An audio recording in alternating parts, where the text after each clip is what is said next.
Hello and welcome to the CWC Season 3. We got here, boys. We got here after two amazing seasons in the past few months. Now we are at Season 3. And we have some newcomers. We got Brazil in the house. Like I would like to say, put your hands up for HDR today. They are the newcomers from the Brazilian Civilization 6 community, and they're a new community. They do have a lot of experience to get through, but this time I think we're gonna have an amazing and competitive season 3.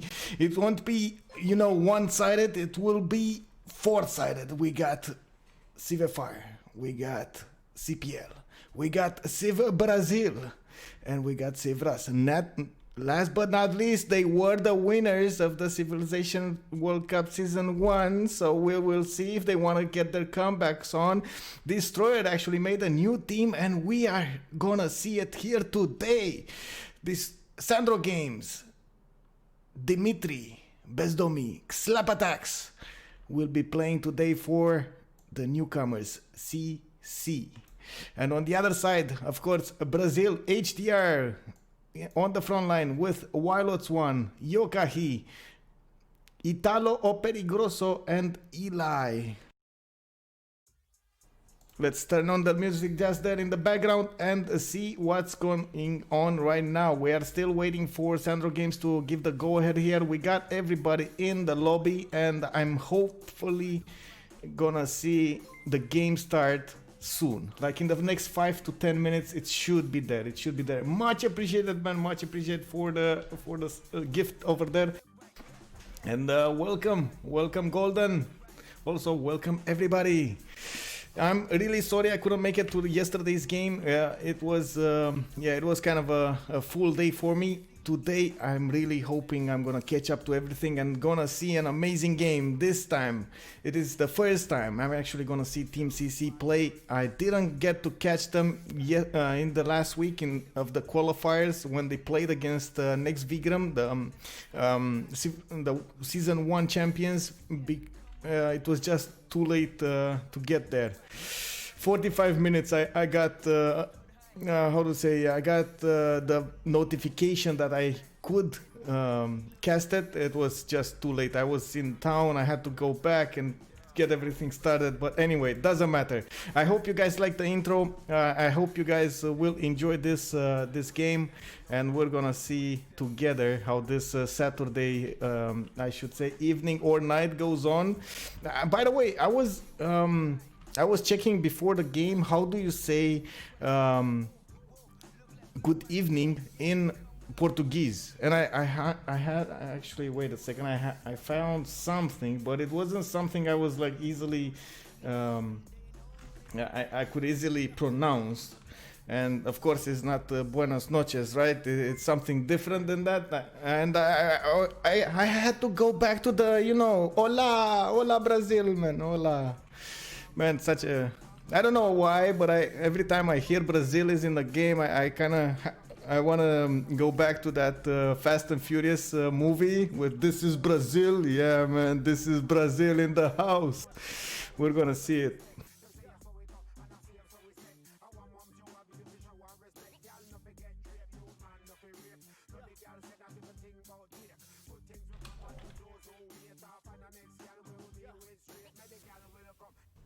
Boa noite. Actually, it says here. I don't know how to pronounce, so I'm gonna actually listen to it so I can have it. This is Google Translate, okay? So bear with me. Boa noite. Boa noite. Okay, boa noite. If I'm not pronouncing it correctly, man, I'm sorry. I'm really sorry. I tried, man. I tried. I have to actually talk to maybe someone for that actually speaks Portuguese, so he can relate to me and speak it out loud 1 or 2 times. I'm gonna learn it afterwards, man. I'm gonna learn it. Anyway, thank you for the follows, by the way, guys. Thank you very much for the follows and the support. It really means a lot to me. And I did see they had one tryout to start the ban phase. I'm pretty sure you saw yesterday we had a change up in the ban phase, in the pick phase, and of course in the remap phase. So in the ban phase, we got right now, as you can see, the order of the players in the lobby is a little bit switched. We got a 1 2 1 1 2 1 order in slots, because it does matter in the order how they pick here. And then we're gonna have the ban phase with 6 bans, then 4 picks, then another 6, then another 4 bans. So it's gonna be 10 bans in total, 5 for each team, and then we're gonna have, of course, the 4 picks per team. And this is Sandro Games copy pasting us how it should be here, how it should be done here. So it looks like there's gonna be a pick, a ban, a ban, a ban, a ban, and then a ban and a ban. Anyway, Sweden getting banned right off the bat. It looks like Sandro Games doesn't wanna take care of any kind of Sweden shenanigans in this game. And next up, we got Eli, that is HDR, going for a ban on Russia. Good. It looks like they clearly want to ban those extremely good civilizations at Culture Victory. So yeah. By the way, there was a question earlier about who won yesterday's game. PP Patrol against Zone of Control was won by PP Patrol. Not exactly sure about when they won it. I was kind of sleepy, and by the halfway point I had to like go to sleep, but I saw it was an interesting game. Like from the map location, there were clearly some adaptability decisions that were needed to be made there by different players. And I was actually, before I went to sleep, I was thinking to myself, man, will Falcon kill Spoon at some point? He was like, Falcon was with Catherine de Medici, you know, that plus 17, oh my god, things, attack damage there against Gandhi, that he was like really close to it, and he had so many cities. Oh man. Anyway, we got some more bans here. It looks like Japan is the third one to get banned, and Daido is the fourth one. And this map, by the way, this map is 7 Seas. And we got Metal Bear here. He's actually gonna try to answer some questions in Portuguese to make the language bridge to some people. Sorry for that. No problem, man. No problem. If you have to talk in Portuguese, I have no issues with that. I actually am a little bit sad. I don't speak Portuguese. Right now, I'm gonna try to learn a few words, a few expressions, so I can bridge it or do it a little easier. It's the same with French. I don't know. I try to specialize myself in English, and now I'm trying as much as possible to talk into that. It took me some time to get here, but you can call Wilots O Brabo. Oh, Bravo. Okay. Oh, Bravo. Okay, got it. I will call him right that. And Dangerous Italo. That's how somebody told me this translates to Italo Perigroso is Dangerous Italo, right? Great, man. Great. Okay, there we go. We got another 2 bans. England goes banned, goes out of the game, and we got Norway here. The big and mighty Norwegian Empire will not be in the game, and now we're gonna see who will be in the game. Sandro Games will have the first pick of this game, and it looks like he's still waiting about it. I did notice something. There was an announcement before the game, and everybody had to I guess I should say adapt to this. The timer for each ban and for each choosing of a civilization has been lowered a little bit, and that is because we want to get this a little, you know, this ball rolling, and the players should be prepared beforehand, so they need to have strategies in mind. Sandro Games going today for Coupe Maori. We're gonna see Maori, and that is another change in this season. Maori is not an auto ban. So we're gonna see some Maori action, man. 7 Seas, you know, the spread of Maori all over the map. Okay, we'll see that. Eli going for Catherine de Medici, the Black Queen, with the extra diplomatic visibility, and of course the amazing Guard Imperial. We got Yokahi going for Mongols, and then we got Slap Attacks going for Zulu. And I'm well, this is the change of the we're going back to the ban phase. That's why the UI changed there. So we're gonna see them again when they come back to the big phase. But right now, let's focus on what's going on here. They do have still 2 bans per each team, and as you've seen, they picked extremely war civilizations, war-prone civilizations. We got on one side Mongolia, and we got on the other side Zulu. So definitely, it's gonna be they want to prepare themselves from some kind of war. At the same time, we saw Sandro Games going for Coupe, and he will probably go for some naval shenanigans, although Coupe is adaptable enough to go on land as well. Don't ever underestimate the TOAs. TOAs, amazing units, man. They do not cost any kind of strategics. I think they're the last remaining, well, actually no, they're not the last remaining unique unit. There is also the Hoplite, right, that doesn't need any strategics. So yeah, well, bummer. Cree and Mapuche are the next 2 bans, and they're just 2 more. It looks like we got Eli right now thinking, having 25 seconds until he needs to pick something. He needs to ban it from the game.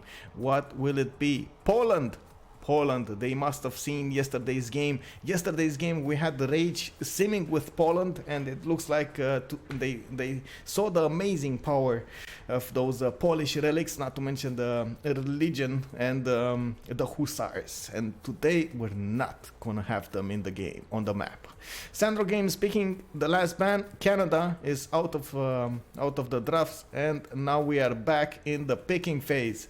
So let's just reiterate here. Sandro Games going for Coupe. Slap Attacks from CC is going for Shaka.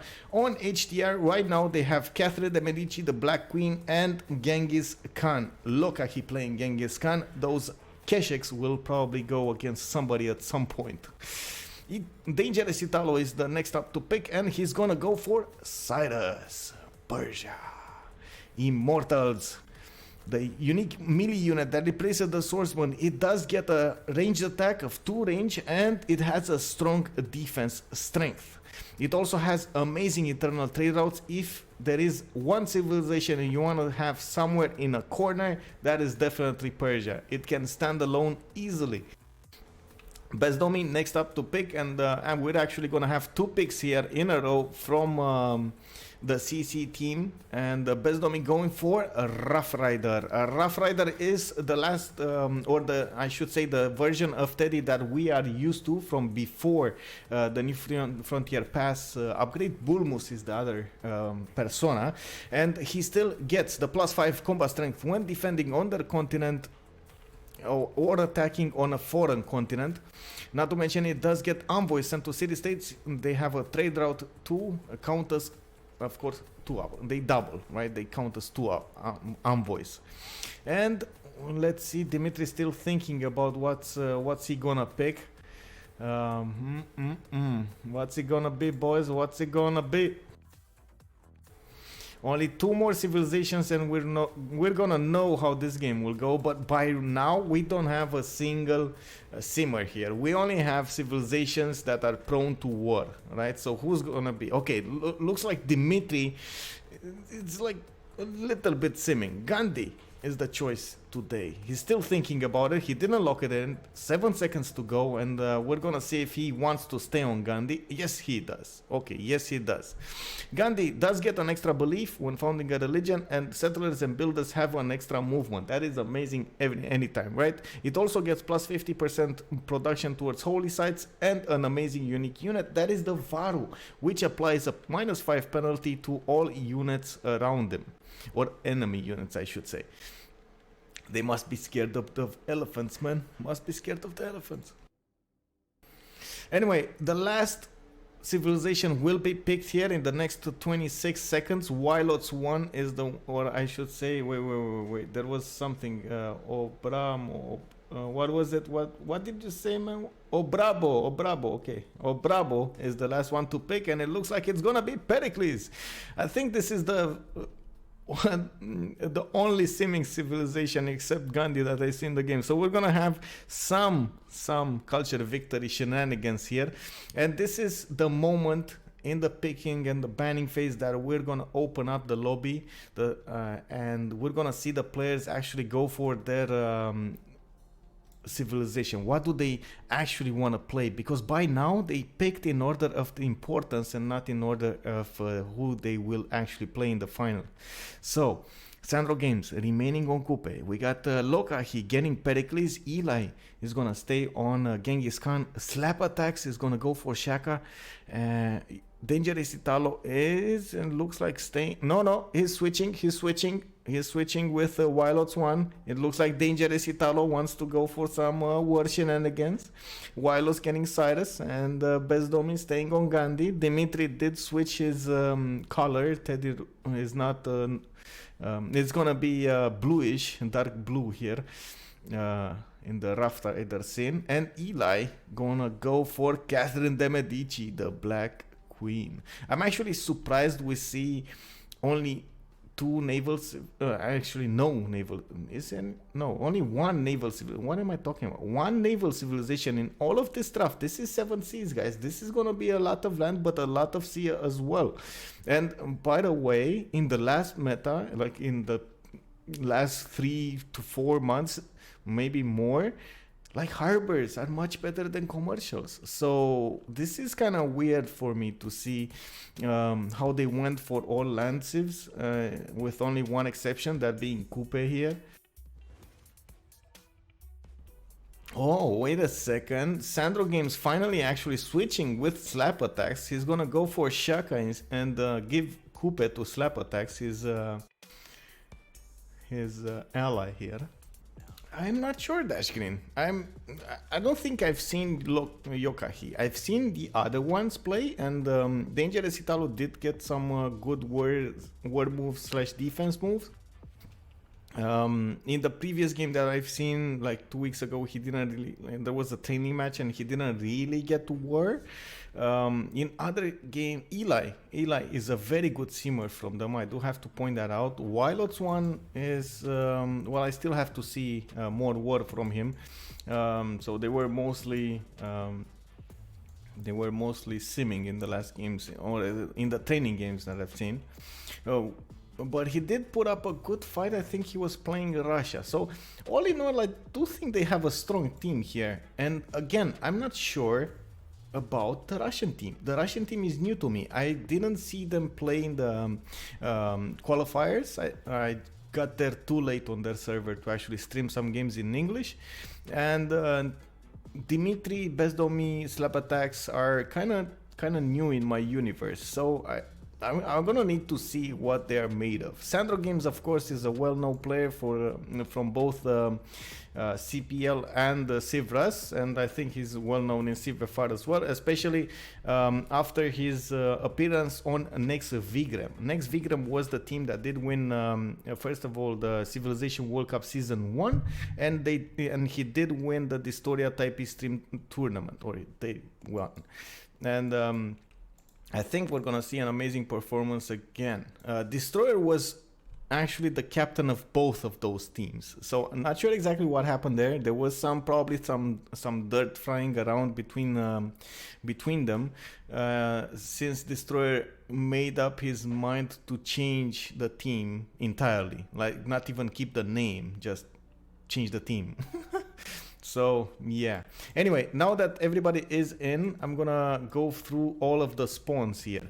We got we were seeing here Greece Lokahi spawning with one tile lake. It looks like he's gonna have fresh water from it. He does have an iron tile and a horse tile in the second ring, and quite a bit of hills here. Two hills, two forest hills that he can work and get some extra production really fast from those chops. He could actually move on the Jade, and I think that would be a good idea. The only thing is, I'm pretty sure he doesn't see this Jade because of these forests. So I don't think he knows he could move on that amenity, getting that extra culture from the beginning. It's kind of a, well, meh situation. Let's see, who do we have? Okay, nobody westward. We got someone in the south. It doesn't look like. There is Gandhi over here and Galapagos. Look at this Galapagos Islands. It's really close to the coast here. It's been a while since I've seen such a good Galapagos with the crabs, with the fish. Oh my god. 1, 2, 3, 4, 5 resources on Galapagos Island. So much science. So much science. It is also next to India here. Bezdomi is probably gonna settle it soon enough. He does have actually space for quite a few cities here if Greece doesn't get there fast. There is a 2-tile choke between them and a 1-tile choke, so it's gonna be hard for both of them to actually go against each other. We're gonna see how that plays out. And it looks like Bezdomi made up his mind. He will settle the amenity, he's gonna settle the T, and he's gonna get an extra science point from the beginning of the game. And wait a second, we got a held message here. What is this, man? I don't understand, man. No comprende, señor. I don't understand what you're talking there. So I'm just gonna leave it to. Actually, you know what, Metal Bear? Since you know much better Portuguese than me, I'm just gonna make you a mod here.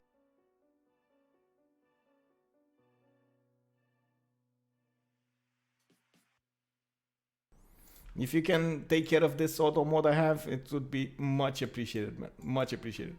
Anyway, let's go back to this. We got nobody settling in the middle. Oh, there we go. There's the next civilization we're gonna talk about. Sandro Games today's playing with Zulu. It looks like he does have a plains start with a lot of sheep next to his city, not to mention some horses and an iron tile. He is on the fur/cocoa continent, and it looks like he's gonna have a blast getting some free gold from those tiles. Just look at that gold, man, from the cocoa tiles. That is always amazing to see. He did go across the river so he can get a 2-2 base start, and I'm actually surprised about that. Not sure why, but I guess a 2-2 start is sometimes worth it. He also, because of that move, he also opens up this coal tile over here that he doesn't see right now. He opens up as a settle. So he will have a 2-2 base. He will have a 2-2 tile to work. Not to mention they could buy him the rice tile so he can grow really fast into more population and spend more gold to actually buy more tiles, because he's not gonna get other tiles to work. We're gonna see how he how he will expand into this. He does have a good amount of land to settle near him. Not to mention he's probably gonna have. Well, actually, does he have an enemy? Doesn't really look like he has an enemy. There is dangerous Italo here to the northeast, but I don't see anybody in the south except, oh my god, Mount Roraima. What is this, man? We got Mount Roraima on one side and we got like Galapagos on the other. KW, this is a science easy game, right? I should say.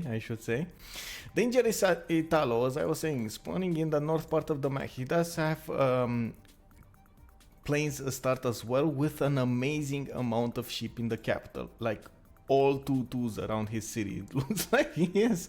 This is fertility rights / Liang Wonder City, or maybe some open sky. This is like what is this, man? 5 sheeps, not to mention another 2 horse tiles in the third ring here. What is this? Anyway, very good start here for Dangerous Italo. Mongolia, he's gonna probably get to sim to Keshex quite easily here. Sandro Games is not in a close proximity, so both of them will actually get to sim quite nicely. And let's check it out. Who's next here? We got Dimitri today spawning with the Rough Rider Teddy. He's gonna get to wait a second. Okay. Ooh, he will have +5 against Mongolia. If you check out, so the war bonuses on Teddy have been changed for quite some time now. I'm pretty sure most of you are acquainted with the bonuses, but I'm just gonna say them again. So America, this Rough Rider Teddy, the persona, gets a +5 on his continent when he's defending, so when units attack into his units, and a +5 on attack, only on attack, when he goes on another continent. So basically his units, whenever he's attacking Mongolia, they will have a +5 over Mongolia. Well, it's actually only a +2 because Mongolia already has a +3, so yeah, okay. But they're gonna be much weaker on defense. Anyway, let's move on. It looks like he does have a 2-2 tile to work off the bat. He did settle a hill, a plains hill, so his capital is a 2-2 base, and he's gonna get some amber soon enough to actually work an extra culture point. That's gonna give him a strong start here. He does have another city here. He could just plant those cocoa tile. Oh my god, look at this. That's just gross, man. Amazing mountain range. He's gonna get some +5, +4s, plus look at that, +5, another +5 with the geothermal here, another +4 for another city. Oh no, wait a second, that is a reef here, so that's a 1, 2, 3, 4, 5, 6. That's a +6 campus. Between the geothermal, the reef, and the two mountains. It is dangerous to place it there because there is a volcano that you like. It is RNG if it's gonna blow up or not. But I mean, +6 campus, boys. Easy peasy. Next up, we got a Maori here. Slap attacks already meeting Eli. It looks like Eli is in a corner somewhere in the north part of the map. He does have his own peninsula that is gonna be held. The entrance to it will be held by Maori and America at the same time. America having that +5 on defense, and well, France can get like +9 easily. We'll see how this goes, how fast he will get there, because you know, printing is a tech, it's not civic. So this is gonna be interesting, definitely interesting. And again, Maori on the map, boys. Maori on the map. Slap attacks is trying to find out what's happening here. Where did that French warrior come from? And right now I think France, well, definitely France sees the borders of Maori. He knows he's relatively close.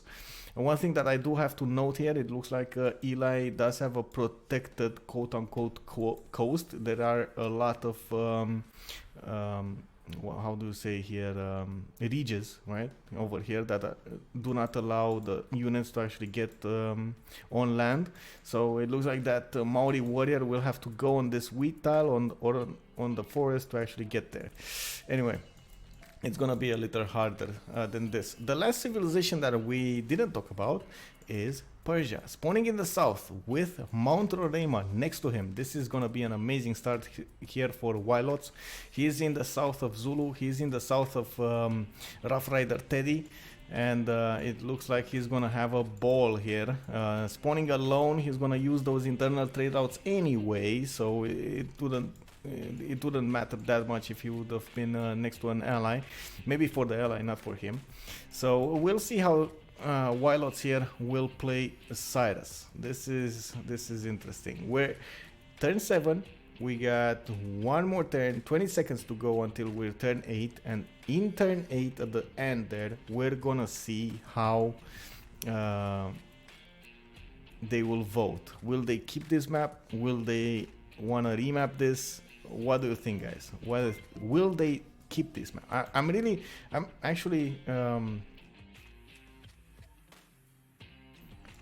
actually thinking they're gonna want to keep this map. I think they're gonna think, wow, I'm predicting that Coupe here will say, boys, I'm gonna keep France at bay. You just sim, boys. You get Zulu, big boy Zulu. You get those cores, you get those armies. Just go and smash into everything. They didn't find out where Mongolia is yet. It looks like Cassandra Games is still searching for his neighbors here.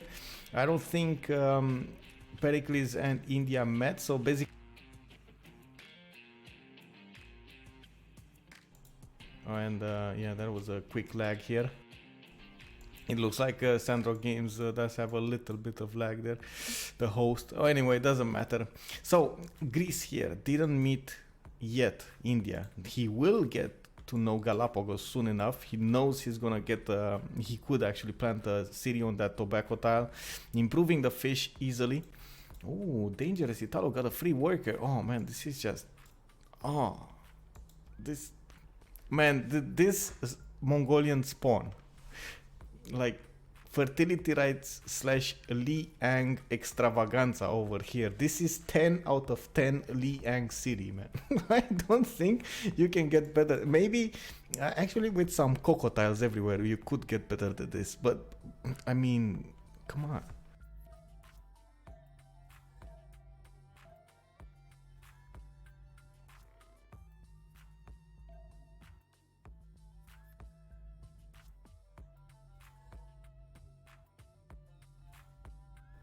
Okay, so this is the end of third 8, right?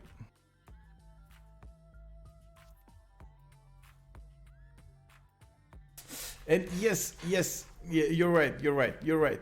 And that's a good catch there. I'm so thinking about the last one. We did have a change in fertility rates. You're right, guys. It just popped into my mind while I was thinking about the changes in BBG.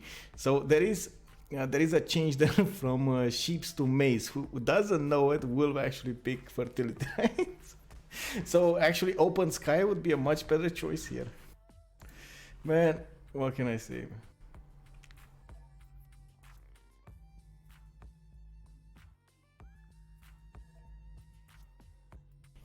And then we have the remap vote. Who is gonna go into what direction? Are they gonna use the remap tokens or not? This is like only one player. Let's see it. The Yays have it. Looks like we got a remap token used here. CC wants to remap this. They don't want to hand. Interesting. Wait. Interesting. I wouldn't. Honestly, I don't see why.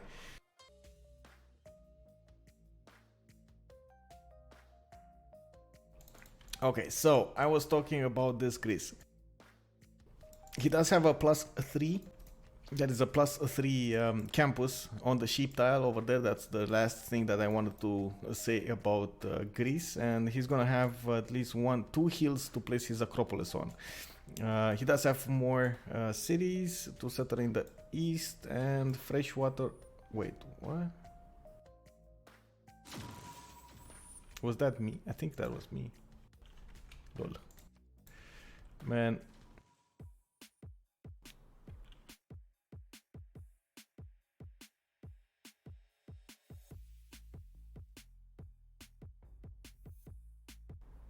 What is this, man?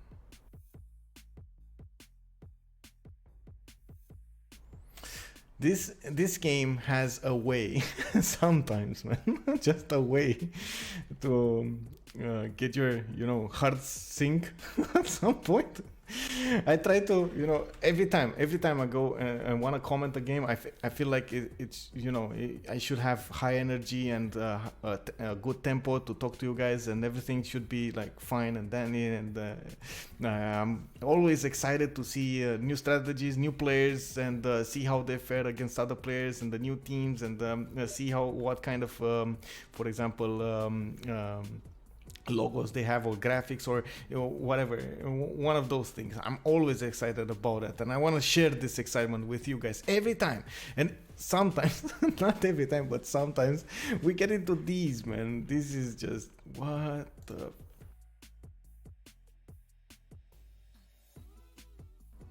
Okay, I'm gonna quickly restart the game because it looks like it's getting weird on me. Oh no, let's try it one more time.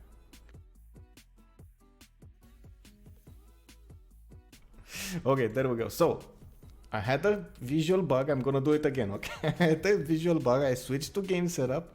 I switched back to staging room, and poof, man, look at that. Everybody's in the lobby. Oh my god, they just revealed.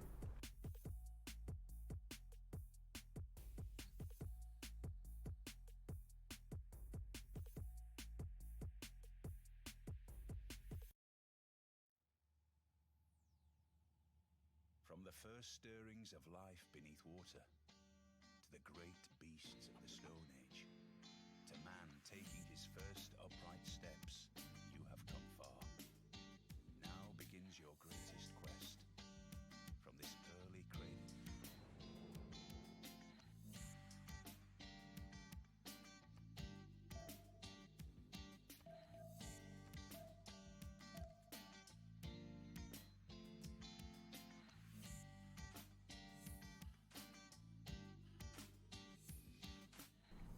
Amen. No.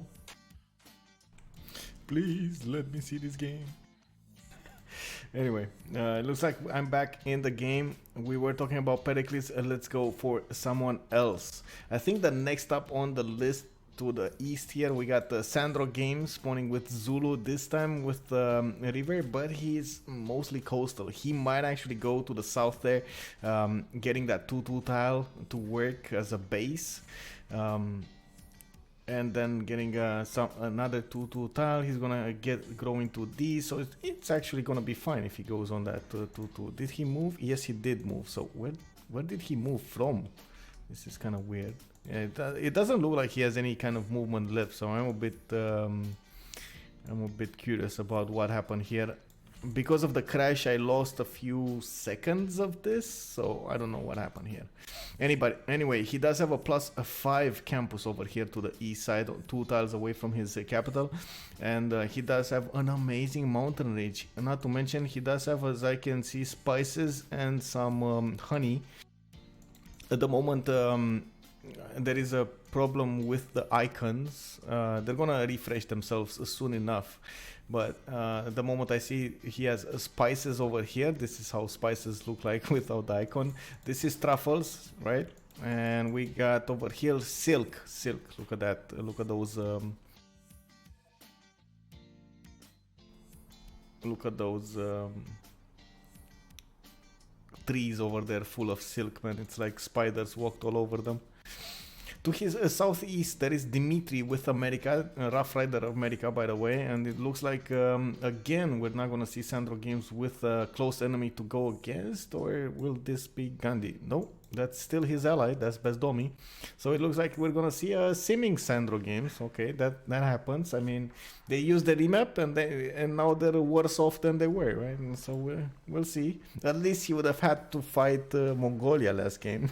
This game will not be so kind on him. Dimitri does have this time another continent split. As you can see, he's on the red continent with his capital, and his warrior is on the white continent here on Amasia. Amasia is going down towards Mongolia, and Dangerous Italo is again against him. Spawning to the south here, quite far away. He's gonna have to actually settle 2 cities to get in range of America, and America, I don't see him spawning across the mountains here. I kind of feel that he's gonna go towards the east over here somewhere, or towards the west over here somewhere. It looks like a long trek to go towards the south, and even though it is a good city, especially on the cattle tile, getting more food, buying that banana, another, so that would mean 2 food points more than usual, right? So yeah, definitely good choice, but again, it takes so much time to get there. Like 1, 2, 3, 4, 5, 6, 7 turns to get there. And it's dropping DZs. Welcome, man. Make All-Star Alistar great again. Welcome. No, that's All-Star. Okay. Thank you very much for the follow, man. Welcome. And hopefully we're gonna see a great game over here with both teams are newcomers to the CWC, right? We got on one side CC from Russia, with a lot of players that were also a part of Next Vigram, a team that didn't make it this season. And then we got on the other side Brazil. This today will be playing with HDR, will be represented, I should say, by HDR. We got Eli over here playing Catherine de Medici. Dangerous Italo is playing Genghis Khan. We got Obrabo Wilots and Yokahi Pericles. Delhi is the next city I want to talk about. India is going to be played today by Bezdomi. He does have a river, a 2-2 base style to work from the start, and a lot of forest near him. It looks like he could... Ooh, Matterhorn. He has a Matterhorn next to his city. Look at that. Matterhorn, remember, first of all, it gives you 2 bonuses. Amazing bonuses. For the first one is you don't get a penalty for moving onto hills, so basically a hill is still 1 movement, it's not 2 anymore. And the second one is you get a +3 when you're in a hill, when fighting in a hill, or on a hill I should say. So 2 amazing bonuses. He does have actually 2 cities he could place in proximity of Matterhorn. Actually 3 cities. It's 1, 2, 3 cities he could place actually near Matterhorn and just benefit from those bonuses for all of his units. There was a question in the chat here, where is Coupe? Coupe is over here. It looks like he's gonna have a 3-3 banana to work, and he's gonna get to settle Pio Piotahi at some point. The problem is he spawned again near Catherine de Medici. This is a match made in heaven here. We got the Black Queen played today by Eli, a very good player from HDR, that is gonna need to go against Slap Attacks. Slap Attacks is gonna play Maori, a civilization that was automatically banned in the first 2 seasons of the CWC, and it looks like today we're gonna see it. It is a little bit nerfed, especially with the builder. It doesn't get a free builder anymore whenever it places its first city, so that is kind of a problematic incident there. He's gonna make a builder actually. He still gets the 2 pop, he still gets the extra production from the tiles, so as you can see he has quite an impressive array of tiles to work here. He's gonna have 1, 2, 3, 4, 5 resources to work on the sea here, so that should give him a lot of production, especially if he goes a God of the Sea. Let's go for next up. I did glance over Mongolia, but I didn't really talk about it. He does have an amazing look at this campus tile. This is a +5 campus tile between the mountains, another +5 over here, so and another one. And another one, this is a +6. Oh my god, I hope he doesn't go animal husbandry first. He's gonna be such a sad panda when he finds out these are horses. Oh man, this is... No. Is he going for it? No, he's going mining. Did he find it? Oh, I think he did find it. I see the horse is already a 2/2 tile, so he did go for it. Oh man. Oh, I feel sorry for Dangerous Italo here. That +6 campus is such a loss, man. Anyway, Catherine de Medici. Catherine de Medici spawned, as I was saying, north of Coupe. It looks like he will have a coffee tile, giving him an extra culture point from the beginning. He's going right now for his second settler. Did build a scout earlier. Right now he did see Slap Attacks warrior to the south here, and he knows he's actually gonna need to fight the Maori. It looks like he has an amazing second city. Look at this second city, man. A 2/2/1 coffee tile, a 1/3/1 amber, another 1/3/1 amber, and a 2/2 base. Another... Oh my, this is just... Oh, PogChamp, man. PogChamp.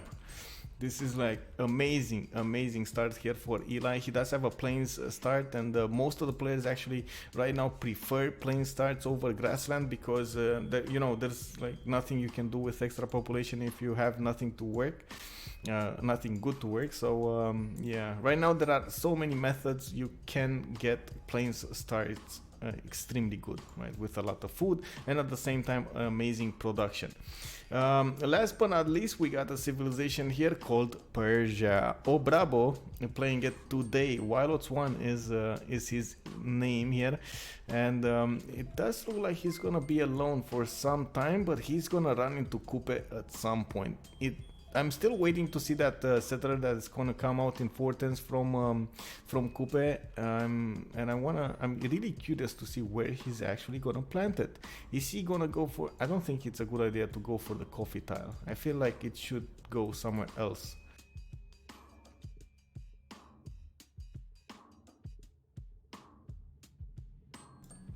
Igor Madeiro 55, thank you very much for the follow, man.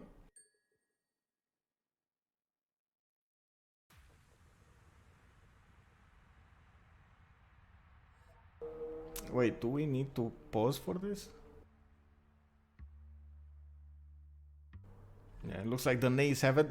There we go. So HDR is gonna keep his, or it's gonna keep their remap tokens. Okay, that's the thing here. Anyway, we're resuming the game, and we're gonna just quickly glance here, finishing up what Persia is gonna have in this game. It looks like he's gonna have a good second city. It's a good thing he placed his city there. Actually opens up a lot of choices here. It is not on, he's not on the same coast as Maori, so definitely he's not gonna need to worry about boats for the longest time. And he's gonna have actually to choose from this. It's not amazing land, it's playable land. Not sure how to say it otherwise.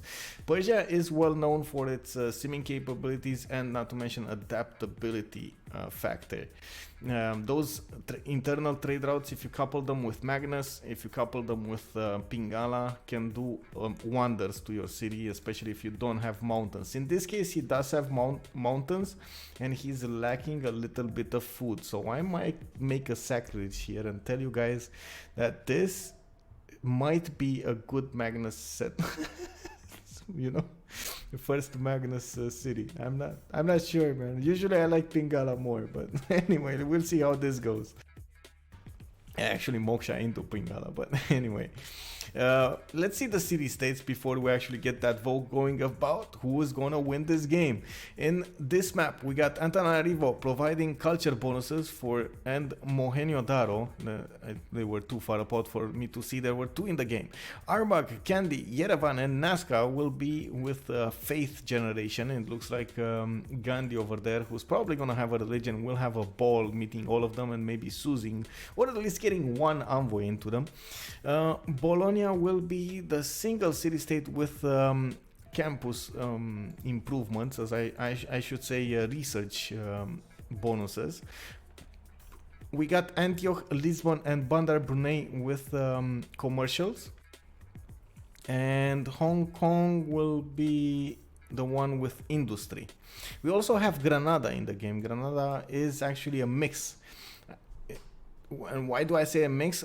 His bonus, or I should say their bonuses are towards production for units, but at the same time you do get the amazing Alcazar improvement. The Alcazars do get +2 cultures as a base, but they provide science equal to 50% of the tiles appeal. So for example, if you do have amazing appeal next to your city, using Granada and just spamming those Alcazars everywhere is a good way to get more science.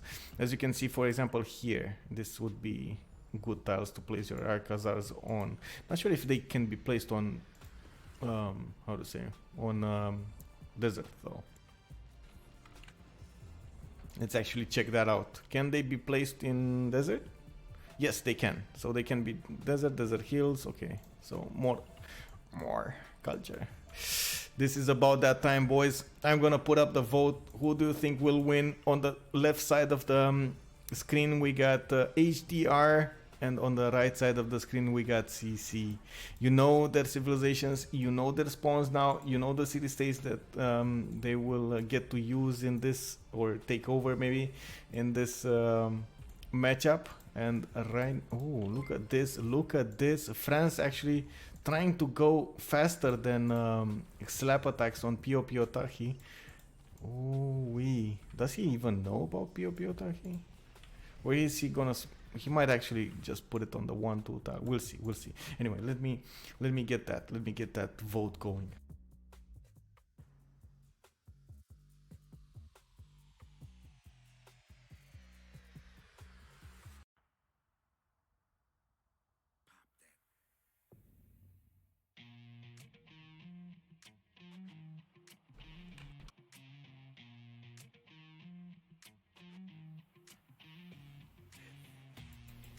The question is simple. Who will win? If you are not familiar with Twitch votes, you just had a pop-up right now in the stream chat, and on top of the stream chat you got a question, right? Current poll, who will win? And if you click on that question, you got a drop down of two options. HDR coming from Brazil, and then we got CC coming from Russia. Russia, it looks like it's not getting that many votes. We got HDR going strong, 15 votes already. 78% of the stream chat is of the opinion Brazil here needs to win this game against Russia. This is the first game, the first official game they are playing, or I should say ranked, right? At this point it matters. The last games they did play were training games, and they did play against the big boys coming from France, the Pyramid team. So it was again a really interesting series to watch last weekend. And look at that, Ander Civ is joining us. Hello Ander, welcome. Too many Brazilians. There's never enough Brazilians, man. That's the way. Let's check it out. We got Eli here with the option to settle in place. I'm still not sure if he knows about Pio Pio Tahi. I don't want to yeah, okay, there we go. He did settle in place. I don't want to switch points of view, even if better spectator mode actually allows me to switch points of view. I don't want to do that because it messes a little bit with the connectivity. Like sometimes, I'm not sure exactly when, but it causes an error in the memory files, and until we find that bug, it's kind of weird, and I honestly want to stay connected to the game and just keep this going. We got Slap Attacks here, who probably wants to last move his settler. Okay, there we go. He's actually, oh, he's not gonna go there. Is he oh no, is he gonna go on the other side? Like, he's so close to Marseille, that is not even funny, man.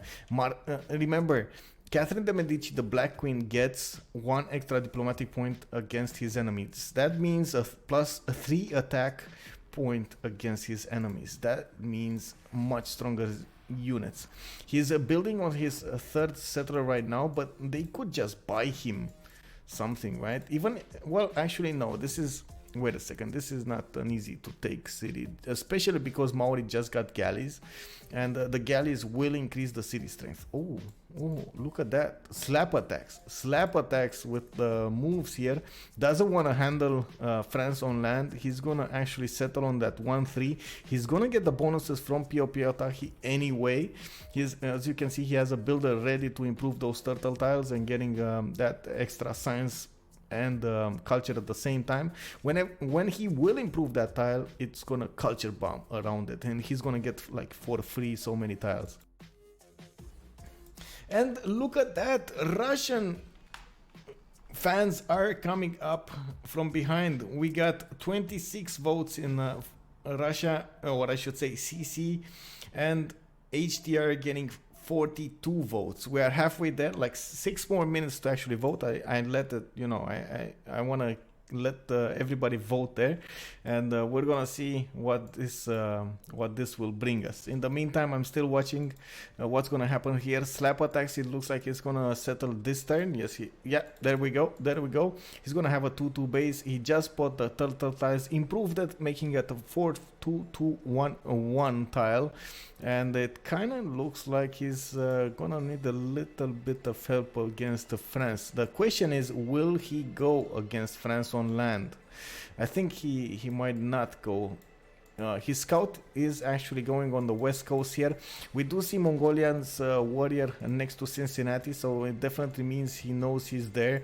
We got Washington here going for a campus first. That is a +4, and let's check out the okay, so Hypatia is first. That is why he went campus first. He could actually get it really easily if he projects for it. Not sure if he wants to project for it, because I see him getting a settler instead of a project. So interesting. I wouldn't have done, or I would have had picked that as a choice. Mongolia is on his second city soon, but there are a lot of American units next to his settler. Actually, is he gonna settle I think he's gonna settle in place, right? Ooh, there we go, settling in place, getting production from the city of Aksu will be important. It looks like he's trying to protect his second settler that's coming out from Karakorum next turn. He does have an open builder. He did improve the horses and a mine. He could actually get it on that honey tile and just get an extra amenity as well.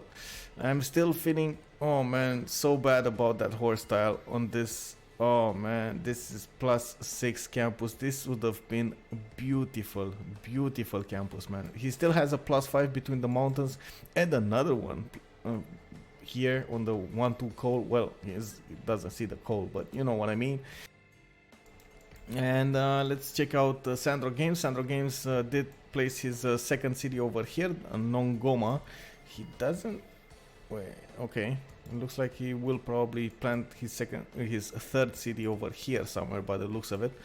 And I can't say that he has amazing land. He does have a 3-2 banana to work in the second city, and it is another 2-2 base. But I kind of feel like it's kind of far away from his cities. I don't know why, but I was expecting him to go much closer, maybe get something for a government plaza adjacency, you know, something there for simming. Anyway, he did pick God of War and Plunder, so he's gonna get more points into generals, more points into admirals if he's ever gonna get a harbor, and more points into merchants. We just saw God of the Sea being picked here as a pantheon for Maori, getting extra production for all of those fishing tiles that he improved, or turtle tiles, or how to say, coastal resources improved. That's the word I was looking for here. And let's check it out. Who actually has another pantheon here? Is anybody else with a pantheon? Come on, boys. Oh, I did see Earth Goddess here. I remember something, but I just clicked on it. Earth Goddess was the choice here for India. It looks like today Bezdomi is gonna go for that extra faith from the wait a second, imagine this with Alcazars. Oh man, this is gonna be just nuts. I'm actually a bit surprised he settled the city of Calcutta over here, but I guess he has no competition into going for the anybody else going for the River Goddess Pantheon. So, or actually, no, sorry, not River Goddess. Feed the World, man. I was thinking about something and something else popped into my mind. Feed the World belief. That was what I was trying to say. Feed the World will give him extra housing in the holy site, special buildings in the shrines and temples, and he will receive or get to grow that city of Calcutta much bigger. Looks like somebody's trying to get Bandar Brunei. Slap attacks already attacking it with the galleys. Well, they're allies here, and I think if they well, actually looks like Slap attacks is just gonna try to keep it for himself.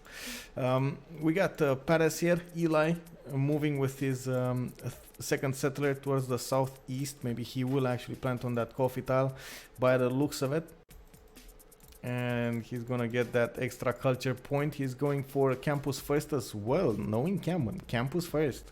Looks like he has, look at this, a +3 over here and another +6. So many +6s, man. What happened in this game? This is just so amazing. 1 more minute to go until we're gonna find out what's gonna happen with the vote. HDR is keeping lead, a definite lead there. 62% of the voting options are going into Brazil or HDR, and we got CC trailing behind with 38% of the votes. If you didn't vote, just do it now, and maybe we can get a tie here. I don't know, man, but I've seen some crazy stuff happening with these Twitch votes, especially last moving votes, man. What is this gonna be the case, or are we actually gonna see it like this? 60% to 40% right now. We got another Pantheon chosen, turn 20. Yokahi going for Divine Spark. Who is Yokahi and where is Yokahi? This is Wilots. Yokahi. This is Italo. Am I missing someone? No. Oh, wait a second. Yeah, there we go. Greece going for Divine Spark. Oh my god, Divine Spark Greece with no enemy. Oh my god, this is free simming Greece. Oh, the chances, man, the chances, you get. Oh, there we go. The winner is HDR. Joker, it looks like used a few channel points, just a bit, and got the edge there for HDR. So this is interesting here. How Yokahi is gonna play this, I'm not sure yet. But at the moment, I like his choices. He's already on 3 series. He picked 3 series. Yeah. He picked Divine Spark, and he knows he doesn't have an enemy yet. So as you can see, he is not really worried. He has Bologna near him, just as Justice pointed out there, which will give him more points. And Mohenjo Daro with Antananarivo to the south. This is just a dreamland Greece culture victory. Also has Giant Causeway, and maybe for later he could actually get those units there and back to defend himself against maybe a Zulu attack. Zulu needs shipbuilding to actually get over that one tile waterway that he has between him and Yokahi to kill him at some point. So are we gonna see that or not? Not sure yet. Ooh, interesting opportunity here. Dangerous Italo is gonna have a moment here to go on that campus tile and just pillage it, getting some extra science for himself and stopping the science income for Dimitri. Dimitri lost the move there, and it looks like he didn't buy a unit in time, didn't tackle that warrior in time, and at this point it might be too late. I'm not sure, but I do think they are at war yet. If they are not at war, there is still an option to declare war, and when that happens, I think, Mongolia's warrior will be pushed out of the borders of the city. So, are they at war or are they not at war? That's the question here. In contrast, it looks like Mongolia did... okay, so it looks like they are at war, because if they weren't at war, America could get through these tiles. Anyway, it looks like Mongolia is protecting his own tiles quite easily, and he's gonna try to settle the south. It's not a good south. He needs access to the northern city towards America here. Definitely, this is a problem. But anyway, is he gonna move or not? Dangerous Italo, come on, move. Mongolia, click. I don't want to click for you, but I'm gonna click. Oh no. No.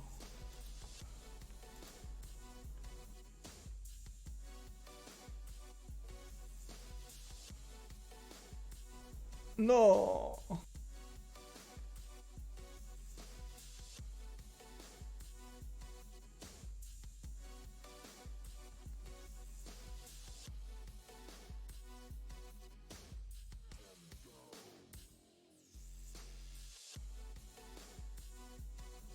Yes, the campus is finished. I'm not sure if they're at war yet. I don't want to click on them. That's the issue here. If I click on them, I might get booted from the game. So I'm going to try to refrain from doing that. Let's check it out. Do we have a religion here? No, we don't have a religion from Gandhi. Let's see. America is still making those scientist points. France is starting to make scientist points of his own, and we got India with 3 great prophet. He's probably gonna have the single religion in the game. I don't see anybody else going for a religion here, and I did notice there was another pantheon chosen here. We got City Patreon got us as the option today for America, and I think Dangerous Italo is actually trying to go for America settler. Why? I mean, it's never gonna catch that. I don't know. I'm just trying to find a reason for him not going on that campus and getting that juicy pillage, man. That is always nice to see. We got a triple encampment setup here from Sandro Games. Definitely wants to get as many generals as possible. Remember, Zulu does get more benefits right now from those Ikandas, especially the extra culture, and is just gonna go crazy with points. God of War and Plunder, Ikandas. Okay, there we go. I found the answer to this. It looks like there were They were not at war. That was the issue. They were not at war, and he would have been pushed out of the borders. And that is why, that is the reason he didn't actually go for that campus. Okay, so Dangerous Italo here made the right choice. He knew he's not gonna stay on that campus, but right now that campus is protected by Sandro Games' scout, so he's definitely not gonna go anywhere with that. And, still, I find it curious that Washington is not getting a slinger or an archer out. Feels like he should have done that.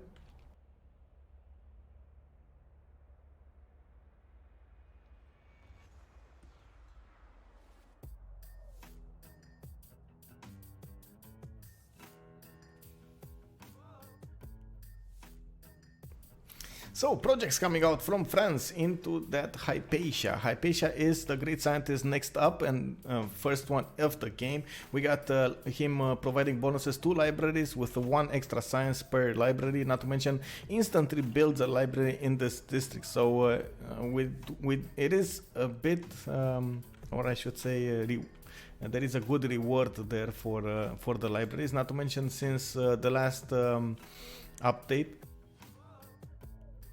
Or was it the last two updates? Man, I've been keeping track. So many things updating so many times and whatever. The thing is, there was a change in the city state. So even if we have, of course, Bologna as the single city state in the game that will provide bonuses towards science, right now it will give you, from the first envoy, it will give you just 1 point of science. And then with each building that you get in a campus, you will get an extra science point. So definitely above if you have more of those, but a nerf if you only have one of those. So we'll see how this goes. What's Mauri doing here? He's probably gonna kill Bandar Brunei soon enough. We got 6 more turns to go until the next era, and it looks like next turn Bandar Brunei will get into his possession, or he's gonna get to work that city. We got him on two settlers right now, building 2 settlers, 1 in 3 turns, 1 in 4 turns coming out from his second city. He's getting so many good tiles to work. By the way, the 4-3-1-1s, 4-3-2-1-1s, and the 2-3 over here in Opango. He does have another fish over there that he could improve, and not to mention he could buy that deer, making a 2-4. Is it? No, it's a 1-4. Sorry. So another good one. He kind of ran out of good tiles to work in the capital. That's 1, 2, 3, 4 tiles, and he's on a 5 population. Not an ideal situation here. What's Pericles doing? I was expecting Pericles to go for some early wonders, but it looks like he's more interested in settling, so that might be it. And there we have it. Turn 26, Hypatia has been recruited by Catherine de Medici. Catherine de Medici did go for his second campus over here, and it looks like he bought that 1-2-1-1 tile. That's an impressive gold expensive tile, I should say. That's a really expensive tile, but maybe it's worth it. He will stop that extra culture and gold going for Mauri, and he's gonna get it for himself. He's gonna actually need to improve that tile anyway. 2 turns away from finishing a +6 campus to the northeast of Marseille here, and he's gonna have a lot of science very fast here. Already on 13 science a turn, 10 culture, going for Liang in the city of Paris. I'm actually surprised about this choice. He has, let's check out the resources here. 1, 2, 3, 4, 5, 6, 7 resources. Well, actually it's not that bad. 8 resources. It's fine. He could actually go for a good Liang capital, especially with the campuses, and it looks like he's getting that extra culture from the resources he has around him. The coffee tiles, the amber tiles, he settled on a coffee on Amboise. And he might have some envoys in Mohenjo Daro, no? This one? Yes, he does have one in Antananarivo, okay. So that's one culture point. One and one should be fine. Bandar Brunei, there we go. It got taken over by Maori. India is on 3 cities right now, going for that shrine in the city of Calcutta. Calcutta is actually 1 turn away. Okay, there we go. It grew to 3 pop, and still nobody actually improved that. Well, he didn't actually improve those tiles. He does get a lot of faith generation. Look at this. We got 27 faith already per turn. 27 faith on turn 27. And he already banked up 260 faith, and we're still not in the classical era. So 4 turns from getting there, he might actually go towards what, 350 or something faith. That's a good result. Just buying 2 settlers right off the bat, getting or building another one from the city of Delhi, and just spamming cities or builders and improving your land after. Oh, that's gonna snowball so hard here for Gandhi. Already Zulu is on 4 general points. I don't think he has the buildings yet, and he's more interested in himself spamming settlers. Look at that, 3 settlers from his cities, and it looks like he's getting some strategic resources. Oh, this might be a problem. This might definitely be a problem here for Mongolia. Mongolia is gonna be sieged by a Maori settle. Look at this. Slap attacks, getting that 4-3 spy style, getting that +5 campus over there, and knowing that Mongolia will have to travel a lot of land to get there, is definitely gonna want to benefit from that. The 3rd city of Mongolia was placed on that geothermal fissure, and I'm a bit worried about this because he doesn't have that many tiles to work. He does have the horses, he does have the sugar, and he could buy the stone, but that is a 3rd ring tile that is so far away. Other than that, he doesn't have that many he doesn't have any resources. 5 turns away from getting an encampment in Aksu. He just finished his trader as well from that city, and he's about, there we go, he killed the first unit from America. Dimitri losing there his scout, and the Mongolia just getting the way out of his land.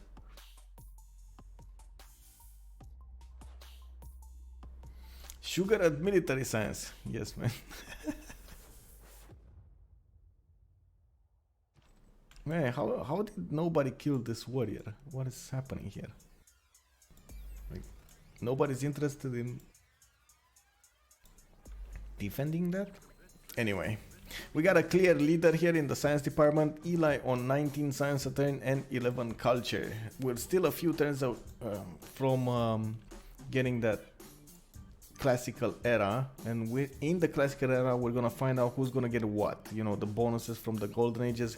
Usually in the 4v4 setup, just like we have right now in the CWC, we do see most of the players getting that golden age, so they're gonna benefit definitely in the first stage from the golden age bonuses, which we will see if they wanna, with what will they do. Especially Gandhi, for example, will definitely want to go monumentality, right? We then have Yokahi, who will probably go pen brush and voice, Wylot's pen brush and voice, and actually, is he, oh, he's not, oh, he's rushing a general as well. Wait a second, Zulu slacking. Man, what is happening here? Zulu on 6 great general points is only gonna get 1 general. It looks like Persia is trying to get one. It kind of looks like Mongolia wants to get one as well. Mongolia will probably be too late. That is 4 turns away from finishing his encampment. Then another, how many turns, probably 4 or 5 turns to actually get the 2 projects needed. So in that time, Zulu will probably get his second and the third and final classical general. That's gonna be problematic. As a Pantheon, Persia did go for God of Craftsman, and as you can see, the strategic tiles that he improves will get 1 extra faith and 1 extra production. Any Suzas yet? I don't see any Suzas yet. Okay, let's check out to be sure everybody's gonna get the golden. Ooh. Oh no. Oh no. Oh bravo. No, oh bravo. No. 16 out of 19 points. He has 2 more turns to go. He's not gonna make it. Is he gonna make it? He has a project coming out from that encampment that's just not enough. Oh no. He needs his unique improvement. He needs Perideza. He needs where is Perideza? Oh no.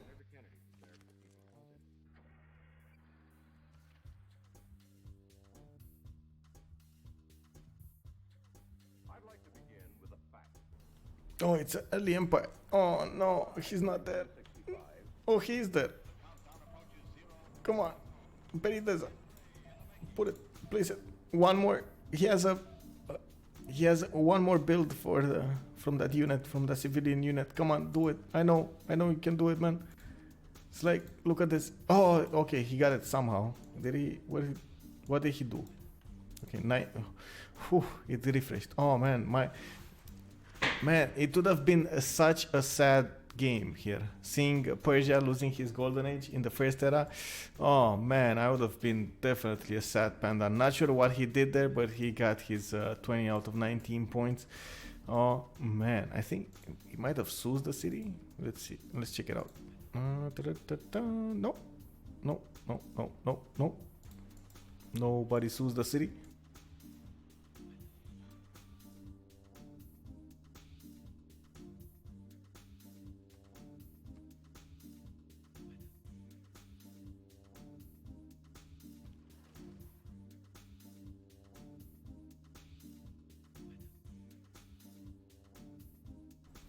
So, what do you think, guys? Was Zulu a good pick in this case?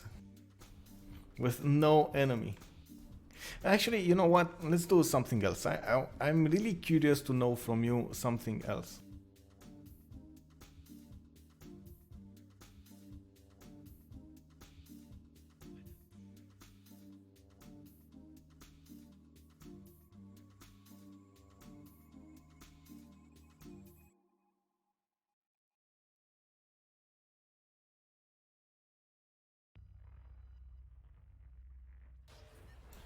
Just a quick vote over there, because there were so many discussions around remaps that some players were on the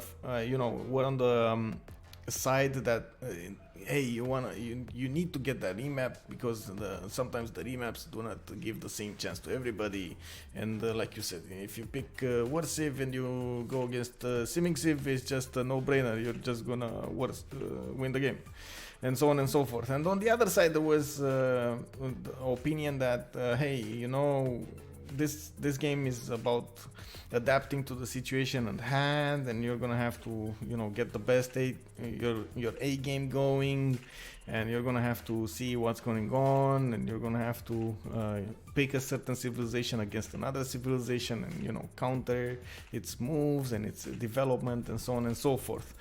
And that was why we chose to give players remap tokens, and at the same time that is why we've seen so many remaps in the previous 2 seasons. Now that we have this change, and you've seen what happened in this game, right? We got more than like 200 viewers right now, and this is the chance we got, right? Let's check out what is your opinion about this. Did they spend that really extremely important remap token wisely? That is the biggest question right now. Oh, it looks like we got only 4 votes into the yes, 2 votes into no, and most of you are actually going for Kek W. Are you actually? Wow, man.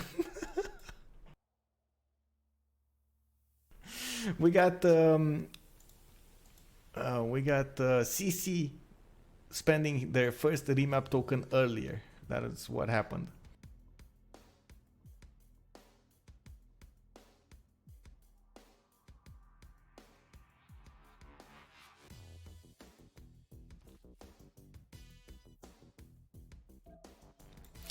The thing that I want to point out here, we got Greece all alone on his own very, very big island, and he's gonna get to stay there for quite some time, and he's gonna get to sim.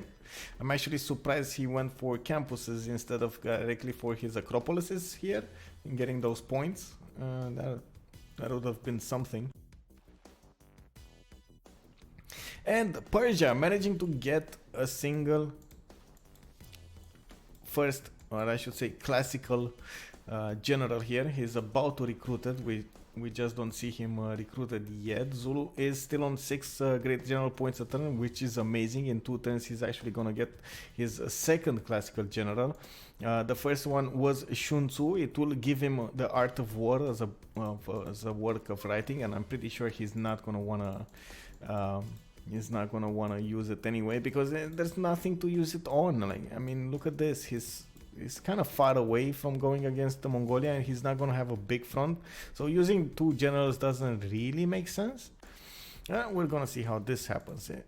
This is, oh, look at this. Dangerous Italo going for an overpowering move on this warrior. Look at this, man. 1, 2 warriors next to it, 2 archers and a scout. I mean, everybody in the Mongolia's land is near those American warriors. Anyway, I don't know, man. I don't know. So we got 6 votes for yes, 4 votes for no. Again, 25 votes into KEKW. Guys, come on, man. Come on. I'm really looking for an honest answer here. Did they really remap this? Did they use the remap token wisely? Since they are so rare, imagine for 8 games that you're gonna play in the group stages, you're only gonna have 3 remap tokens for all of them. Was it important enough to use it right now?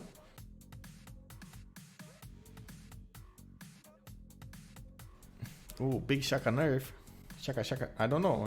I don't know. Is it gonna come? I don't know, man. I feel like it kind of needs a nerf, though. It shouldn't be this way. Oh, there we go. That warrior just got slaughtered, I should say, there. Keeping Mongolia from getting his encampment, but that was all he needed to do. The city of Aksu is still on 2 populations, so he's not getting that very soon to a higher population. It's so hard there. 2 turns away from getting an encampment. He's not gonna get to work that many tiles, I wanted to say earlier. And we got a winner, KEKW. What is this, man? So many points. Ojibodi. Well, not that many points actually. He only spent 250 channel points, bro. Like everybody else voted for KW. Wow, man. Wow. Oh man. Okay, so it looks like the feeling with 6 votes is that they should the free bet. Okay, I can deal with that. Anyway, let's get back to this. We got Zulu here building Warlord's Throne. They did get into the classical era, 1828 turns to go until the next one, and we got everybody in a golden age. Both CC and HDR getting those golden age bonuses. Let's check out their bonuses. We got Penbrush and Voice going for Zulu. We got Slap Attacks going for a free Inquiry Golden Age with Maori. Bezdomi going for a Monumentality Golden Age. Dimitri, that is a Rough Rider Teddy, going for a Penbrush and Voice. Yokahi on his own island going for a Penbrush and Voice. We got Obrabo, or I should say a Wilots one, is on a Penbrush and Voice. Italo, Dangerous Italo, Penbrush and Voice, and Eli, last but not least, Penbrush and Voice. So a lot of culture bonuses over here. It looks like Penbrush and Voice is overall the most picked. We did have a few that go, well, we did have one that went for Monumentality and one that went for free Inquiry. Okay, well, it is kind of usual, very usual here to see Maori go for a free Inquiry, because he's gonna get to build those harbors. He's gonna get to benefit from that adjacency of the harbors for science, and right now, for example, is climbing up to 22 science a turn and 21 culture.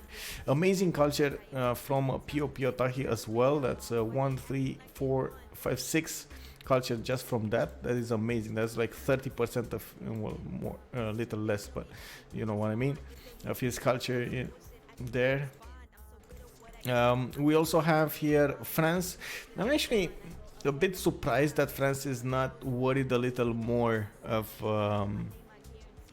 Maori. Maori is gonna be really dangerous when he gets to construction and gets those amazing toas on the field. Remember, he doesn't need strategic resources from them, and he's just gonna spam them at France. And at the moment, France is not having that many units to deal with this. He does have one archer, two warriors, and that's about it.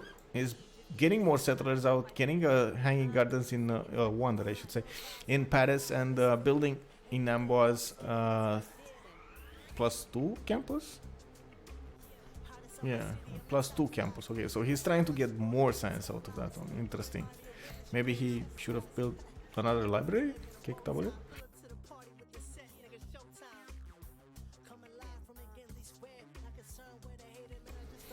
Oh well, it happens. And still, the Mongolian warrior lives. This is turn 35 and he's still here, boys, in America's land, just watching what America and Zulu are doing. They do know that Zulu spammed out encampments, that's one thing, right? And he did get 2 generals, and it looks like he's gonna use them both. Shun Tzu is still on the field here, he's still in play. Sandro Games still using it as a forward scouting or announcement, something.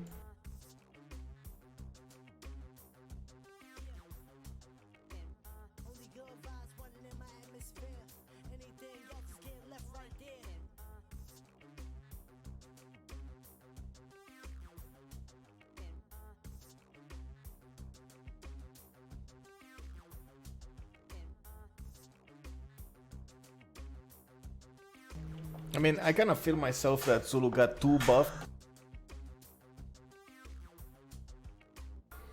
Zulu was strong enough before, and now it's just lethal, right? If he gets near an enemy, he's just gonna overpower it soon. Like usually in the medieval / Renaissance era, there's so few civs that could withstand that attack. And we've seen so many games with Zulu banned out of the game. Oh well, never mind. Let's get back to this. We got Temple of Artemis building in Athens. We got him starting to work some strategic resources. Those horse tiles were improved. In Corinth, he has an iron tile improved right now, and it looks like he still didn't build a single Acropolis. And this is really worrying me here. Not sure exactly why he's not going for that early culture. One thing that I did miss earlier was the establishing of a dominant religion in India's land. We got Protestantism here. It looks like he's gonna get choral music, itinerant preachers, and world church. Oh my god, he's actually gonna have so much culture. Choral music, getting those +2 from the shrines, +2 from +4 from the temples. Not to mention he's gonna get that world church bonus, and he's gonna spam his religion into his neighbors. Maybe at some point actually reaching France's cities as well. This is definitely not gonna be easy. Another scientist picked here, and who was it? It looks like Euclid is the one who's going to provide bonuses for France. 2 turns away from getting hanging gardens. He did get the Liang Leftry. That is why all of the resources here just got an extra food. Already on a 5 population. He might actually, I think he went for full right 3, right? Right 3, sorry, right 3. The +1 food. This is what I'm talking about. Agriculture bonus, +1 food on the city's revealed resources. He's probably gonna go for housing boom, and the next one would be zoning commissioner, going so heavy on production there. Just 8 production from those resources, easy peasy. More harbors coming out from Maori City.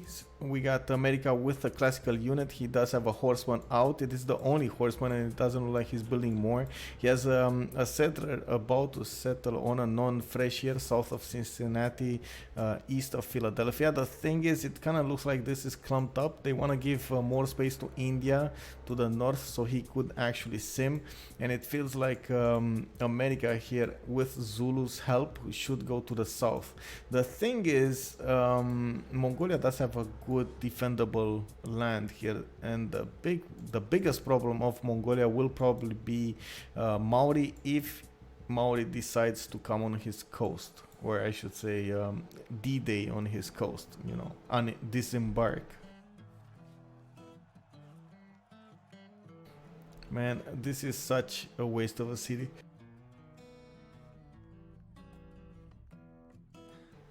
I feel so bad watching this. At least improve the horses, bro. You gotta improve those horses, man. Just get that extra, you know, extra production into those horses, just a bit. Yeah, there we go, amazing. Okay, cool. Just shaved off a turn from the commercial, but still, this is 4 population, and this city, what is it working? It's working a sugar tile, a 5 food sugar tile. It's working a horse, a 2-3 horse, and a 1 desert hill, and a 1-1 desert hill. What?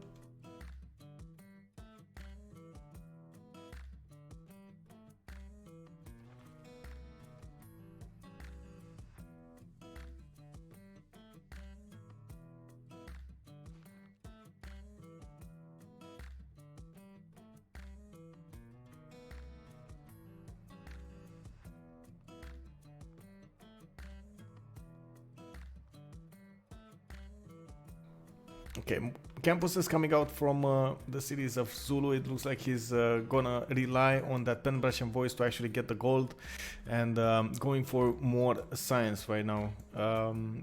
Orla's throne will let him build a lot of units with less upkeep. Remember, it does provide with extra production into the units building. Not to mention, he's gonna pay less for each turn, right? Per each turn. So it's gonna be good overall for Sandro Games over here. I'm still waiting to see those or what's happening here in Greece's land. He did get Temple of Artemis. He did plant an Acropolis. Is this a second Acropolis? Yes, that is a second Acropolis. He could actually rush. One thing that I do see, he could actually go for Machu Picchu. Even if he doesn't have that many mountains, he's gonna make these ones amazing, right? Or these Acropolises, well, I should say not amazing, well, a little better. Okay, let's not exaggerate everything, right? A little bit, just a bit. A teeny weeny bit.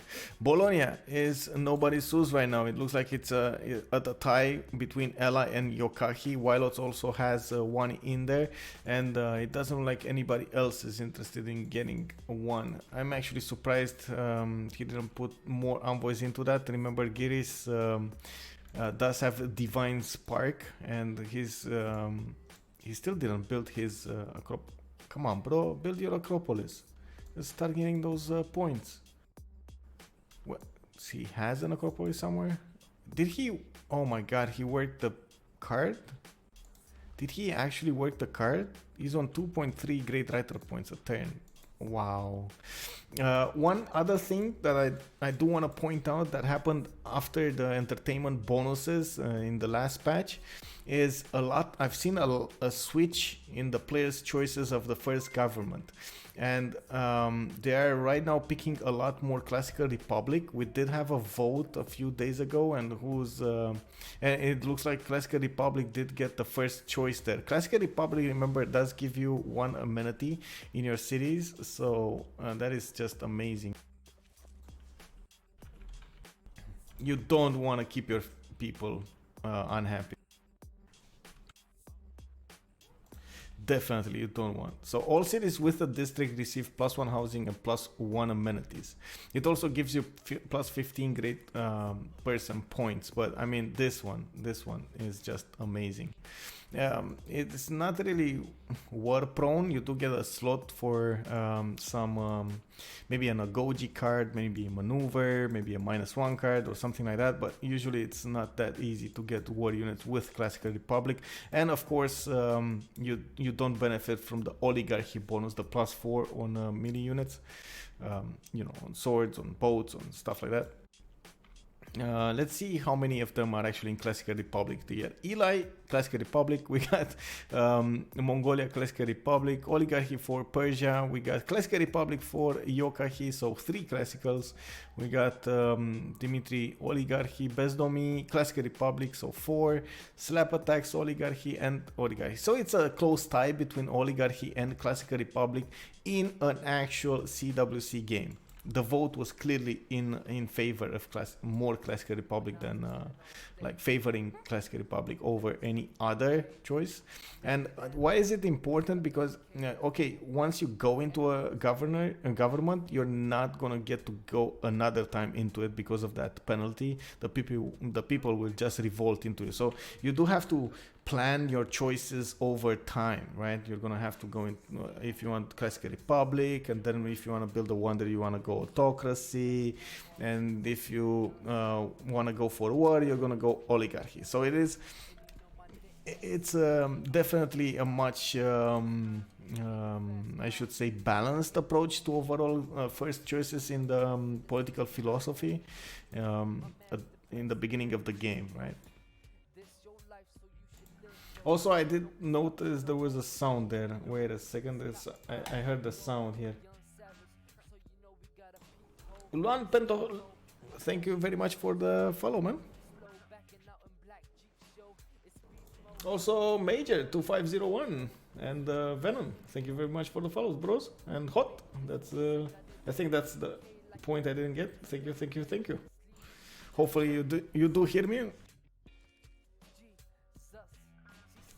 Pick oligarchy and not build units. Compot Code here in chat is having a breakdown.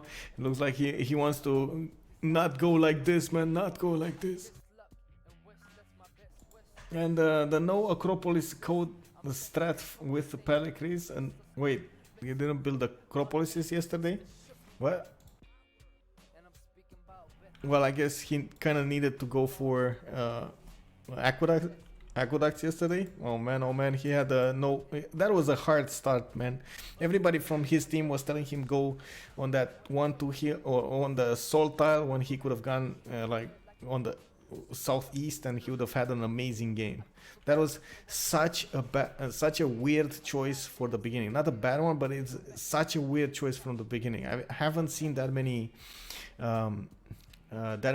early choices impact your game so much, because unbelievable.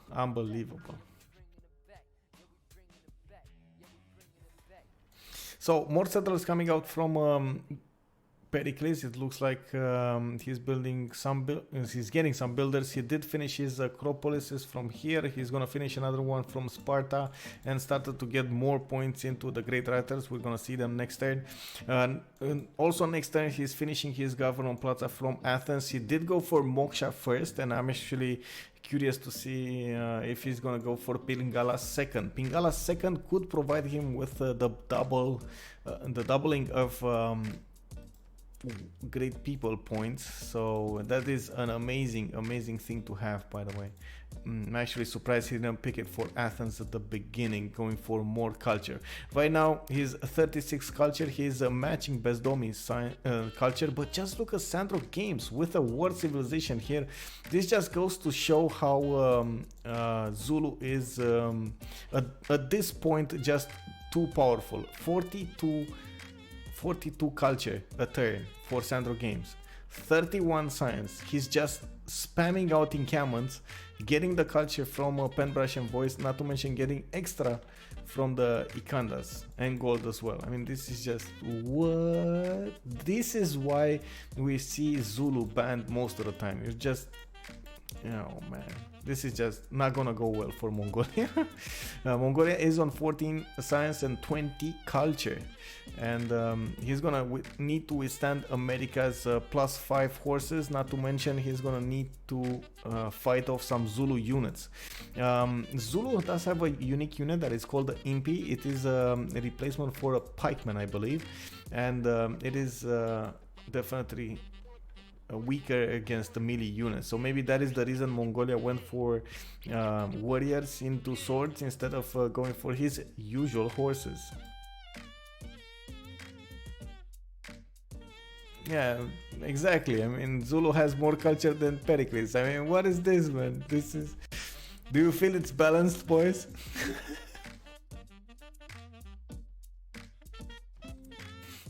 What is France doing here? He still has a border, of course, with Maori. At the moment, Maori is on 37 science and Eli is at 38 science, and he's not with a free inquiry. So it kind of looks like he's definitely keeping up in the science department with slap attacks here. And I do have to say he got a little lucky with the campuses. With these campus slots, the plus, look at this, +12 campus. This is a +6 campus, and he's working Governor Li Yang with the 4th promotion. Already benefiting from extra food on the resource tiles and extra production. Just look at these amazing tiles he is working right now. And still needing to go and get more governors for his other cities. He's going actually for Ancestral Hall. Oh, actually he doesn't need to. If he goes Ancestral Hall and just spam cities everywhere, that actually might be good here, not needing those extra governors for the food in the other cities. But he's gonna need to get the food somehow, so maybe some farms here and there, greeneries or something. Kick W. That man. Yeah, there we go. 4-1 wheat file tile.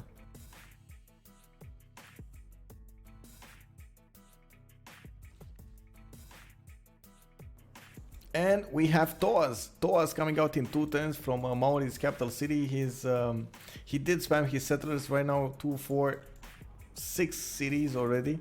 And there are some Persian units in the southeast here with a general about to take over Hong Kong that will give him a border with Maori as well. And I'm a bit worried here about France.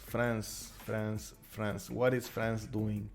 It looks like those Toas will definitely increase the defense strength of the garrison here in Kayapoi, but at the same time can be used on attack against Paris. He doesn't have scouts on this coast, so they could just show up to the borders and he's gonna be left hanging here. He doesn't have those choke points plugged, I should say. A problem, big problem here for Paris.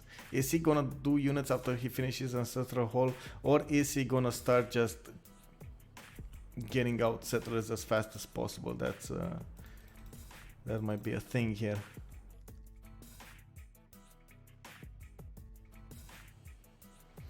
Hello there, Costo. Hello. And yes, rip, man.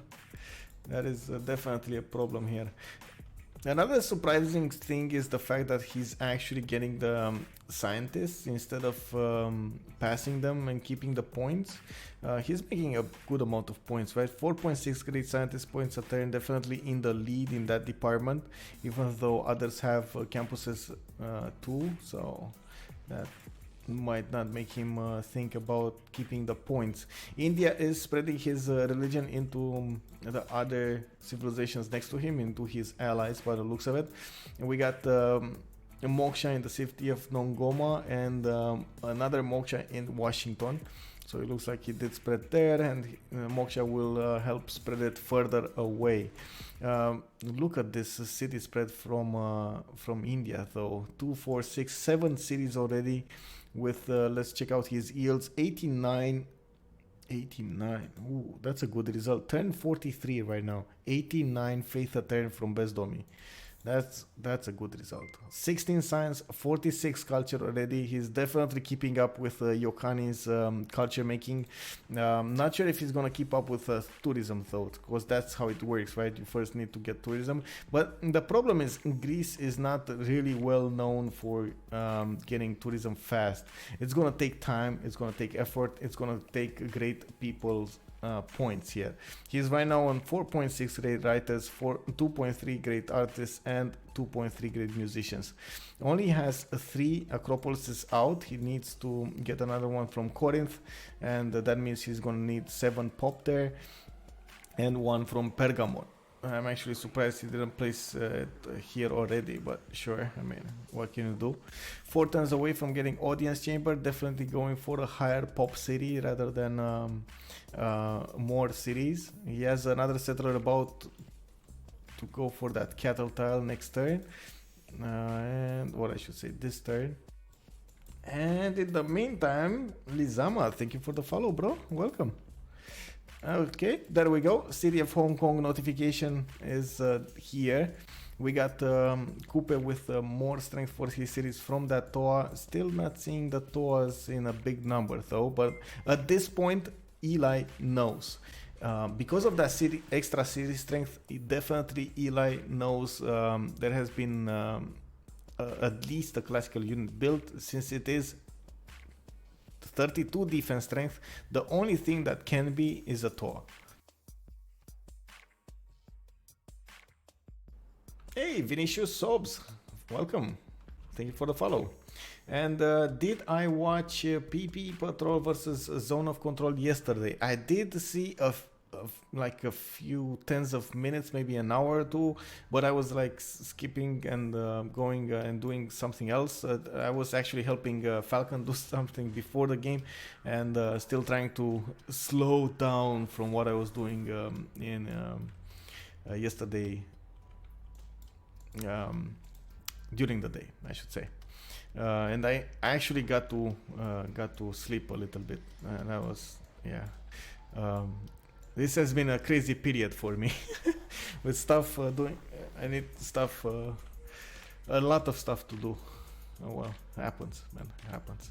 But anyway, it is always a pleasure right now to do stuff. So let's see what's happening here. Persia Wilots here on 5 cities at the moment. He only has 2 traders, and I think he definitely needs some more. He is going for the right choices here by the looks of it. He did get his commercial hubs, and I'm a bit surprised of his choice of a government plaza building, but a government plaza, I should say. I think he's going for extra adjacency for campuses, at least 2 of them here, instead of going for those extra commercials.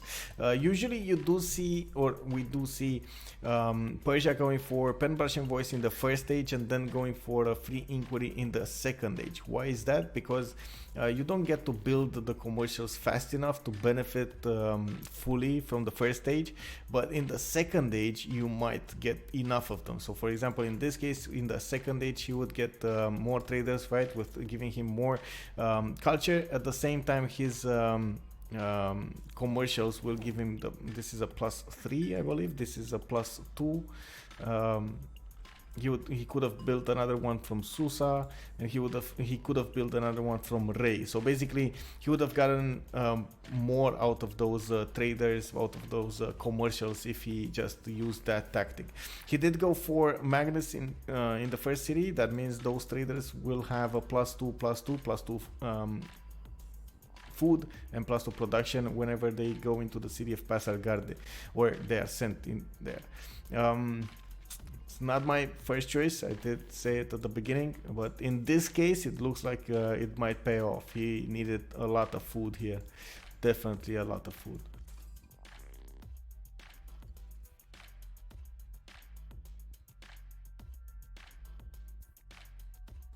Yeah, that is surprising to me as well, but I guess he did need a commercial over here.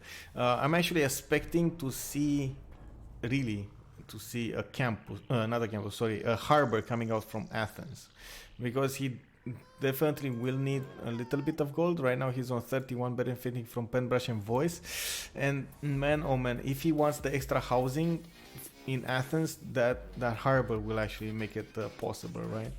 And he has the food, he has the bananas, he has the truffles, and he has the second banana. So I don't see how better science might help him right now. I'm still waiting to see what Sandro Games will do and if Sandro Games sees him, because at the moment I don't think anybody knows where Greece is. He's all alone on his like big island over here, and unless they choose a city like Bologna or Antananarivo and get vision over here, they're just not gonna know, right? I do see a great rider here with 5.7 great rider points. A turn Greece did manage to snatch the first one. That is Ku Yuan, who's gonna write the Chu Chi and the Lament for Ying. One turn away from finishing that audience chamber. It looks like the players want to go for the second golden age. We got 8 more turns to go of the classical arena, and the next one would be the medieval one. 6 turns away from Stonehenge finishing here. He's gonna get a hoplite as well, so that's easily 9 points, not to mention the 7 points, not to mention the Stonehenge will give him the option to get a religion. Getting a religion will definitely give him more points overall, so we'll see how that goes and what religion he will pick. One single tower near the city of Marseille. Still no classical unit from Eli. It looks like he's getting more archers out and trying to get the swordsman out from Paris next turn. That's gonna be a thing.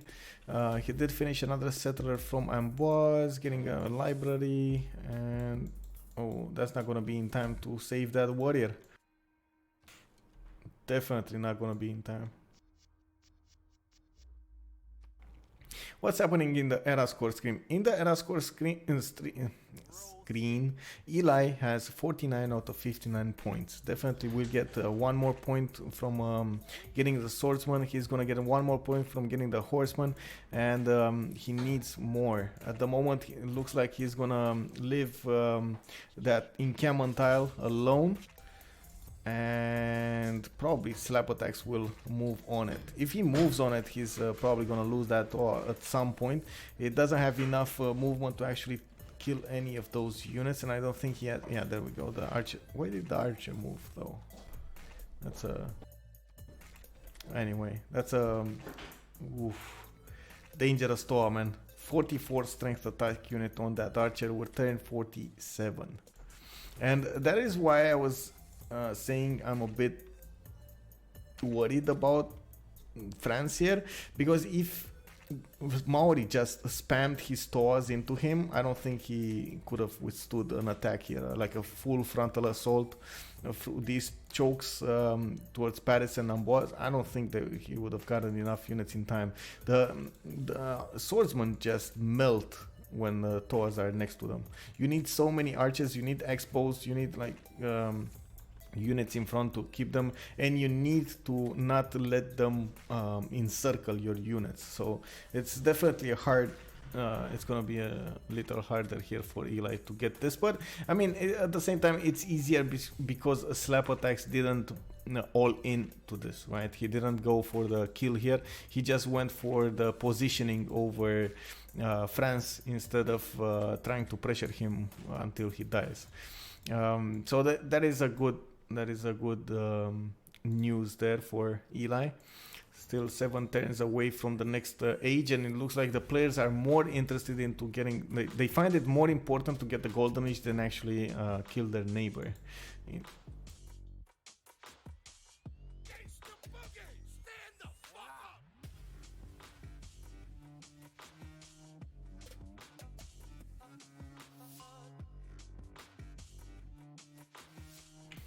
2 wonders in the same team. Wait a second, who's building what? Who's building the same wonders here? So we got Mahabodhi, no, okay. We got Great Bath over here. Who's the other one building Great Bath? I don't see anybody? What is this? Stonehenge and here. No, come on, bro. Oh, a pyramid, the pyramid. Oh, okay, okay. So, oh, look at that. He moved away actually. Look at this. This is so they knew about. Oh, Great Bath as well. Great Bath is finished in 3 turns from Sparta, and we got what was it? Not here, here. No, no. Did it? Man, maybe I'm just weird sometimes. So 7 turns away from finishing that pyramids in Rennes. It looks like he's actually gonna try to chop it a little bit.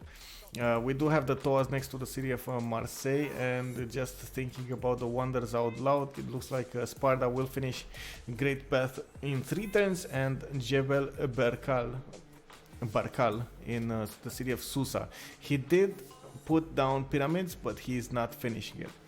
He definitely wants to leave it for Eli. Eli knows he needs 5 more points into the era score, and the moment is scrambling to get them. Not even sure he's gonna get the pyramids though. He needs more production into the city of Rennes to actually make that work. It's probably working 1-3-1 marble tile, the 2-3 horse tile, the 3-1 citrus, and might be this one too, but I feel the city of Marseille is actually working that.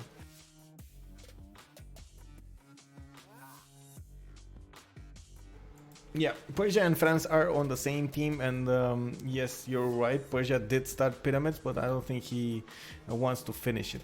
By the looks of it, by the looks of his choice of going for Jebel here, he might actually give it to his ally here, France. So it's good teamwork, guys, good teamwork.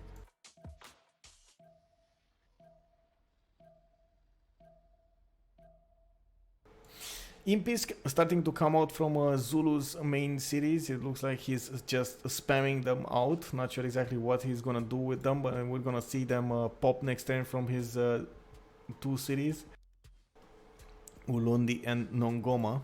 And there, oh, Impi cores already in Ulundi. That's yeah. Let's check out the damage. So Impis are, oh, actually, okay, they're going for it. They're going for it. Not against the warriors. Okay, let's see. Against the swordsman, the swordsman does have a -5 penalty because he's injured, so it doesn't give us the full account here. Man, oh man, Impi cores with a general, 60 strength units without any let's say promotions on them yet.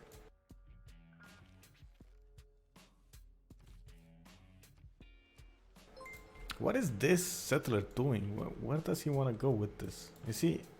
Did this pop from Axu? Because like he definitely needs to go somewhere around here. He did settle 2 more cities in the south. He's gonna settle another one. Oh, that's gonna be a no production city. Man, that's so sad to see. Yeah, so okay, definitely coming from the north here. He has more production in the cities to work, and he needs to build units right now. He needs to get a lot of units right now. Mongolia, dangerous Italo. Don't underestimate America. America, getting that +5 on your units, man, is definitely gonna be a hard nut to break. Also, Igor, thank you very much for the follow, man.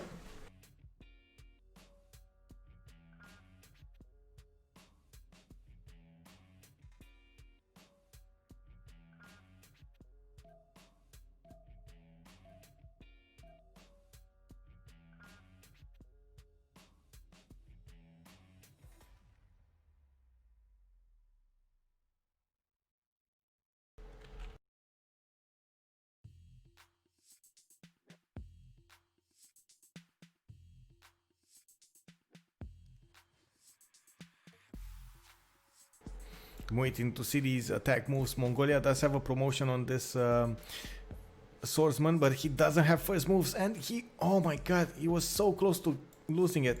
Not sure exactly why he moved it back. Probably he was worried he's gonna lose it there. There is definitely some emotion going on here. It looks like Italo is not He's not, you know, playing his best because of that emotion. This is the first time for these boys, right, in this CWC tournament. That it is a high stakes tournament, as in you got all of the really good teams from all over the world in one single tournament, and you want to show your best, right? And especially when you know it's going to be like everybody will watch it, and you're going to have the peer pressure and everything. There is definitely the emotion level of it, it's really high.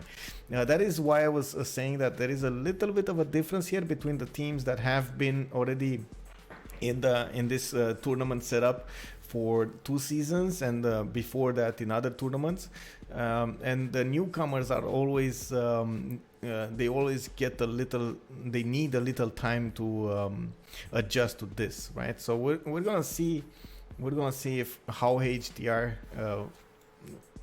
adapts to this new situation they're put in. This is, oh my god, look at the Impi cores coming out from Sandro Games. Sandro Games just spamming them out. 60 strength units, turn 50. This is, well, remember, the swordsmen do get a plus 10 combat strength against anti-cav units. The Impis are anti-cav units, so that might actually make Mongolia's defense here work. This is why he went from the beginning into swordsman, warriors into swordsman, instead of going directly horses like we used to see on Mongolia, I should say. One of the surprising things I don't see right now is him building Keshex, but he is going for stirrups. 3 turns away from discovering stirrups. That will allow him to just spam his Keshex. Right now he's on 2 for 6 cities, and he has another settler going for the 7th one, so it's not a bad result. The only thing that I would want to point out, he doesn't have a general working for it. 2 turns away from getting in camp on training projects, and looking at this, he just chopped it, so he got a general. Really good moves here from Dangerous Italo. They definitely wanna put up a fight. This is Brazil, boys. This is Brazil.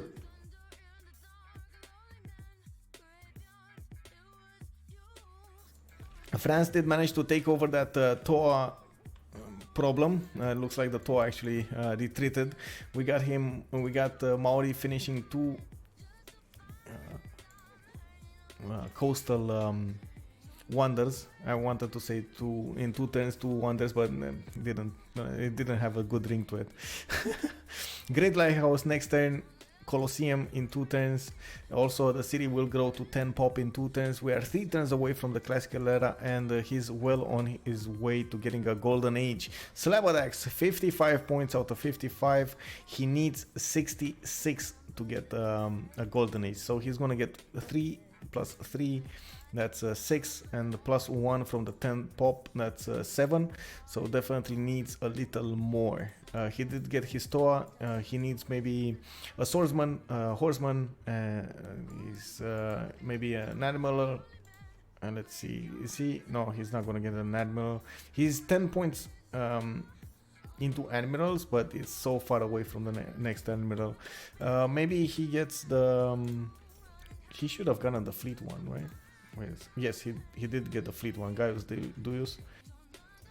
So he's gonna get the first fleet. Okay, that works. Why is he getting heavy chariots?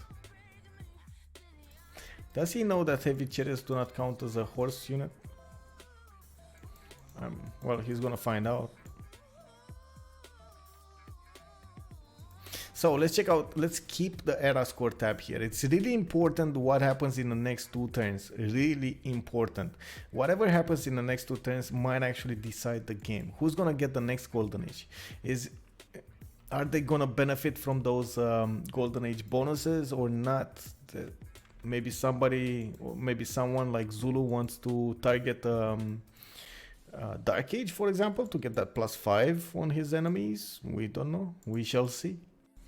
We do have Zul over here with 49 out of 51 points, so definitely he's going for a golden age. We're 2 points away from getting it. It looks like he's scrambling to get those points. He might need a Suz at some point. Looks like he's not getting those points yet. And I say yet. Oh, did he? No, he didn't get it. Yeah, the general was just... Oh my god, 15 general points a turn. Oh, turn 52. Come on, bro. What is this Zulu, man? And we got Yokai, he's finishing up Stonehenge. Slap Attacks just finished the Great Lighthouse, and I did see a notification for Machu Picchu.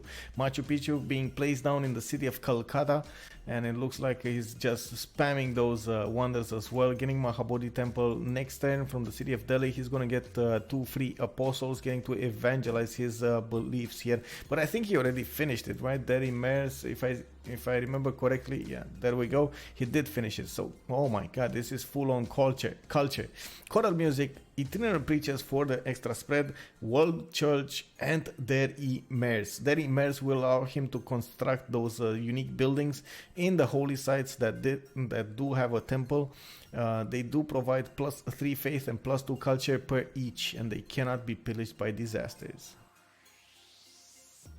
It's a pretty good bonus there, I must say. So we got Era score 67 out of 66 for Slap Attacks. He did manage to get the necessary Golden Age points, or I should say Era score points for his Golden Age.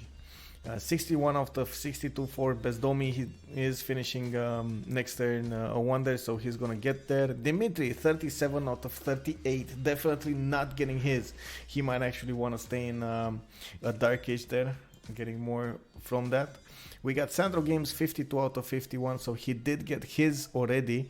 On the other team, on HDR, Yokahi, 55 out of 54, definitely got his Golden Age. We got Persia over here, 5 points away from getting his. Dangerous Italo, 37 out of 39. Oh man, that will hurt. That's gonna be less gold, that's gonna be less culture. He was really hanging on to those, or needing those, I should say. Eli, 55 out of 59 points. It's gonna be a problem for him as well if he doesn't get it, and it looks like he just, oh my, so many wonders. Wilots finished Jebel, Slap Attacks, Colossus, Bezdomi, Mahabodhi Temple, and Eli getting Pyramids. They did manage to get last turn, in the last turn I should say, the Pyramid. And that just put him 2 points over the necessary points of a Golden Age, 61 out of 59. Wilots is still 1 point away from getting his, 48 out of 49 points. He needs to do something right now. And I think that something might, oh no, he did get a horse. That something might be a boat, but I don't think did he get a boat? I don't see a boat, so maybe get a boat. Maybe guys buy him a boat. Ping ping, buy me boat. Ping ping ping. Oh, does he even have the boat deck? Yes, he does. So he's on Celestial Navigation. So ping ping, guys, buy me boat. Maybe Suza City State, maybe Equal or Pisa City State, or there are multiple options here. Yokahi, as we were talking about at the beginning, did Suz Bologna, and he's getting so many points from that. Bologna's unique bonus is districts with a building provide +1 great person point of their type. Great writer, great artist, and great musician. You can imagine how fast you can stack those up, right?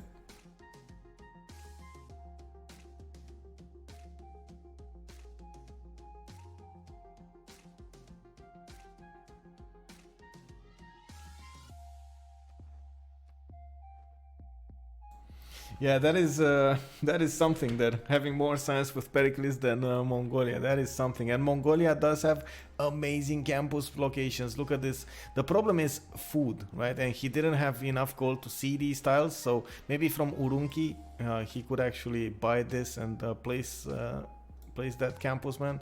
It's much better than the market. Come on, bro, you can do it. He's gonna get that builder chop the 1-3 forest, and right now he sees it. He sees it. We got Zulu's Impi course just showing up on the borders. Those swordsmen just have vision over them, and look at this. This is gonna be such a slow war here. Zulu's gonna push with the Impis. Oh man, we just got into the next era.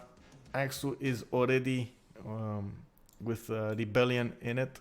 We're gonna see another city being planted here, so that might actually be the thing that stabilizes Aksu.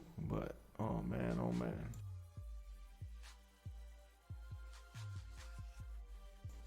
Ooh, look at this. Maori finally found Pericles. He got a warrior next to his western cities, Pergamon and Sparta, and looks like there is already a welcoming committee composed of an archer and a swordsman next to that warrior, and they're gonna see how they deal with it. It's not a Toa, so it can be dealt with.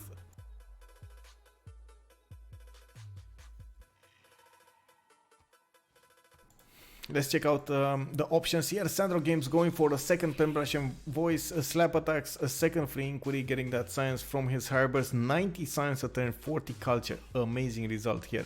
Best Domi, Monumentality Golden Age with Gandhi is gonna still get to buy those settlers and, or I should say, civilian units with Faith. Dimitri, free inquiry Golden Age bonus with a normal age. He's not, he didn't get enough points to get that golden, so at the moment he's basically sacrificing himself for India here to the north, so India can get much more land and everything. We got on the other team on HDR, Yokahi with Pericles, 27 science, 97 culture a turn. He's definitely going strong on the culture department. Wilots, 36 science and 18 culture, going for a free inquiry golden age, benefiting from the campus, the commercial adjacency towards science. Spamming more of those commercials everywhere, trying to get more of that bonus. We got Italo going for a Dark Age with free inquiry dedication bonus. Eli, pen brush and voice, a second one with the French Empire. It looks like he did get to his Corsair technology, that is castles. That means he did get a free spy, not to mention the spy will have an extra promotion on it. I don't really see the spy right now inside of a city, and I think I kind of need to switch to his point of view to see it. But in the meantime, he's gonna get to finish Oracle next turn in the city of Amboise. That is his second city. He's gonna get oh, wait a second, I'm gonna stop my rant over here because we do need to vote. So let's see, I need to do this fast.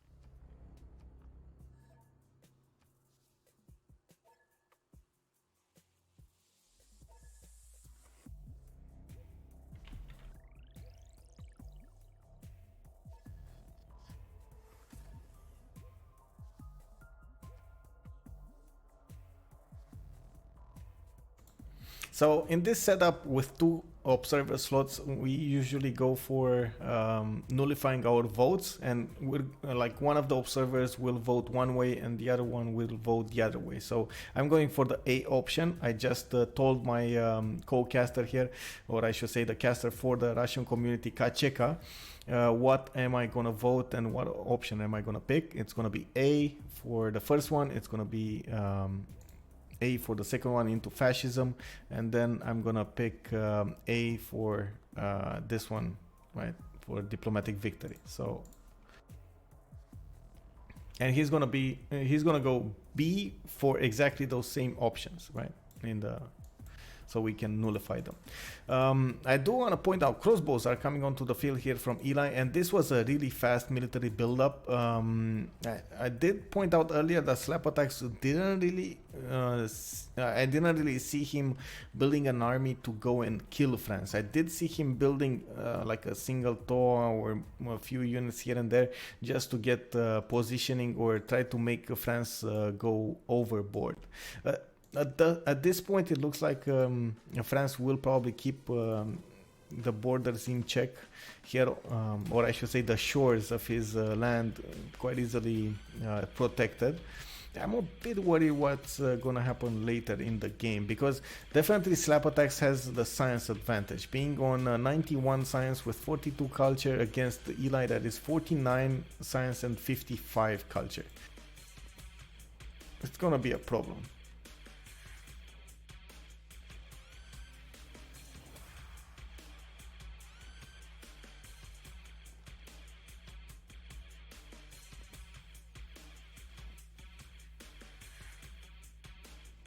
And we're gonna see another religion. I just saw that,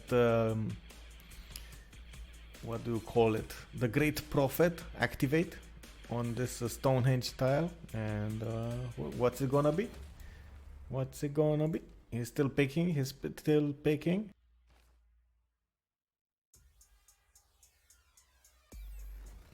I do believe we don't see that many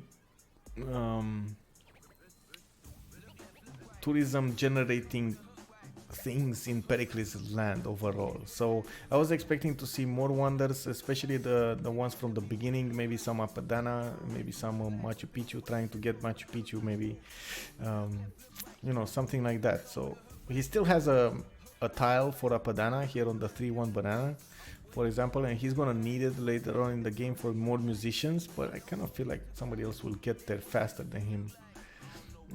And just look at this amazing setup from Gandhi. Like, this religion from Gandhi is just like PogChamp. Choral music, world change, and they're immersed in the same religion. What can you ask for more? Greece, Sem Acropolis, I guess means seeming Acropolis or something. Not sure exactly what this means. Divine inspiration, going for +6 faith from the all wonders, and defender of the faith. Combat units gain +5 combat strength when within the borders of a friendly city. So if he manages to spread his religion, which kind of seems doubtful, especially because Moksha is in his city of Athens instead of the second city, yeah, it's gonna be really hard for him to do that.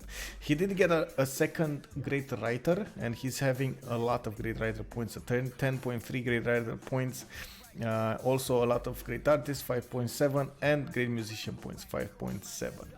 Getting great library in 2 turns from Corinth, that will give him more slots into great writing,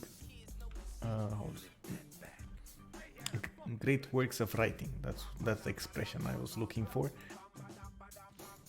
And still improving his land here and there. Okay, that works. Audience chamber, the government plots a building of choice for Persia over here. He's slowly creeping up, or I should say coming back into the race in science with 37 science a turn and 20 culture. He definitely needs more food in the cities. And I want to point out something. So the city of Pasargard, you would have thought that Magnus being in there with the +2 and +2, it would have given him so much food that he would have grown a lot more. Well, it's still 4 pop, and we're turn 56, so it kind of feels like farms would have been a much better or a stronger choice here than Magnus. Or is he using Sparta as a route here? No, I don't think this is the end point. I think still Pasargard is the end. Yeah, 4 pop, man. 4 pop. Robson RPG, thank you for the follow, bro. Welcome.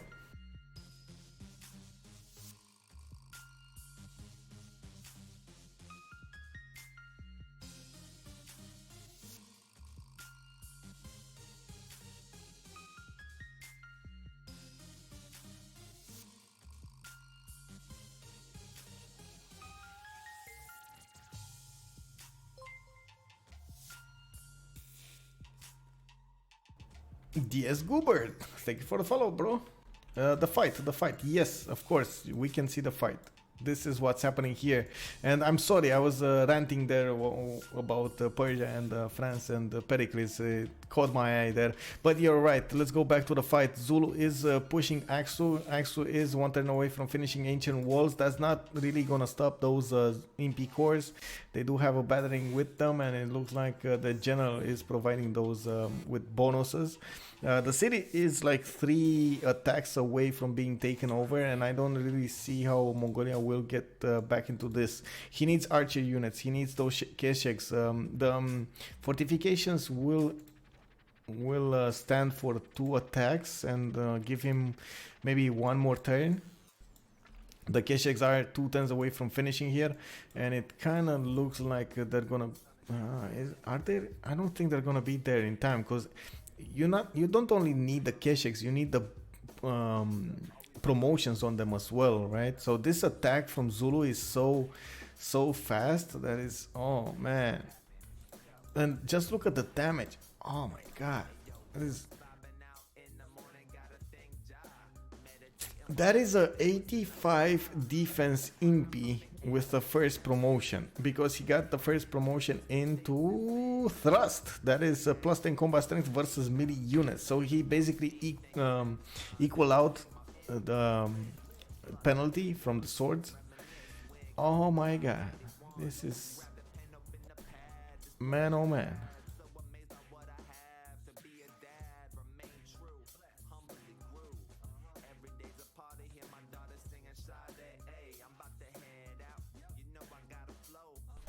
It kind of feels like an F Mongolia. Yes, it kind of feels like an F Mongolia. We got here Sandro Games going all into this. So many MP cores. 1, 2, 3, 4, 5, 6, 7, 8 MP cores with 2 medieval generals, Ethelfeld and Timur. That is just too many to do anything against, man. That is problematic here. It started like, look at this. He's even attacking the city and not get. Oh my god. Oh.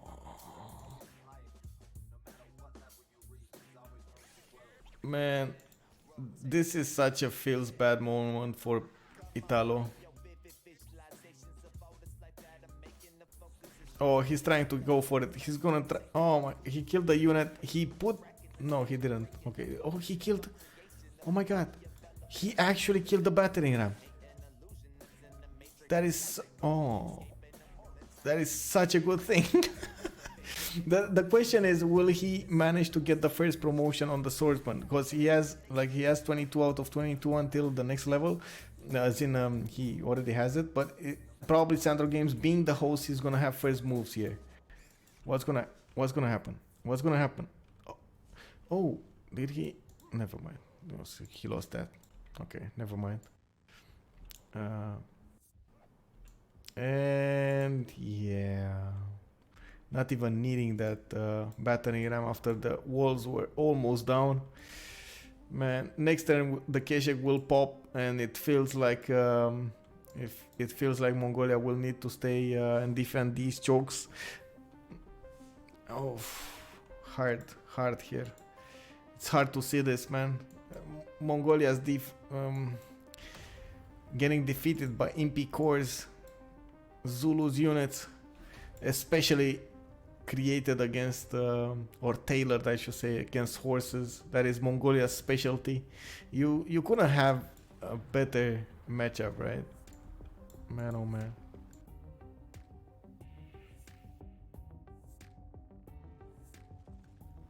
Not even the Kesheks are not. Oh man, Impis are very good against Kesheks as well. Oof. Remember the Impis, because they are anti-cav, they do get a plus 10 against cav units. So Kesheks are cav units. Man, this is just F, man. Just F. Like Battle Bear said, this is just a feels bad moment. Rest in peace, Mongolia, something, because at this point I don't see him getting out of this.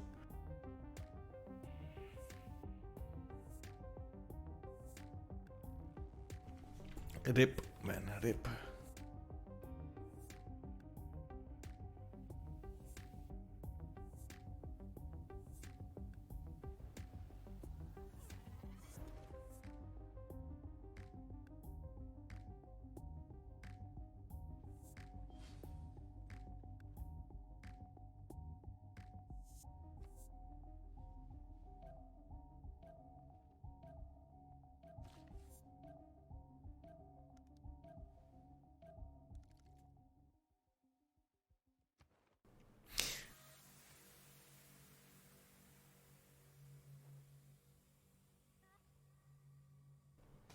The city of Axel will probably be taken over next turn by Zulu. It doesn't look like Mongolia has strong enough units to withstand this attack. He needed a lot more science, and that is one of the things he should have prioritized, but really couldn't because of the land. The extra population really necessary um, for more district slots was just out of reach for him.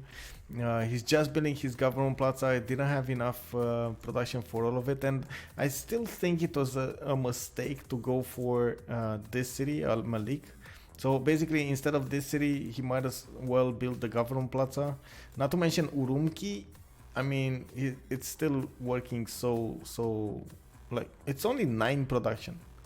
This is not ideal, man. Sure, you're gonna get more science and more culture from the population, but I don't think it's worth it. Like, really, come on.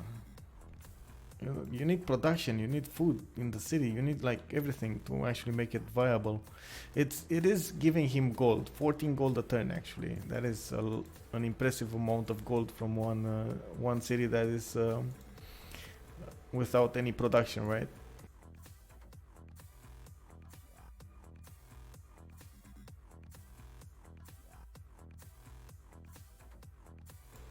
Yeah, regular expos here definitely could have saved him a little bit more time, and he does have the promotion on them. I don't think he has the gold.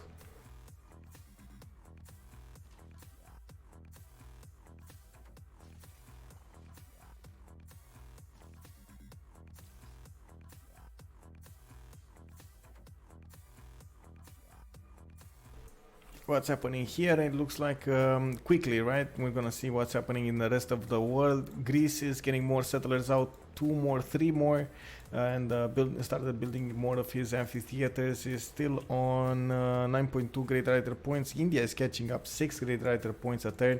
He's spamming out those theater square festivals so he can get a few of them, a few of those great writers, not to mention the other great people with culture. 1 turn away from finishing Grandmaster Chapel in the city of Delhi, and right now he's on, let's check it out, 147 culture a turn.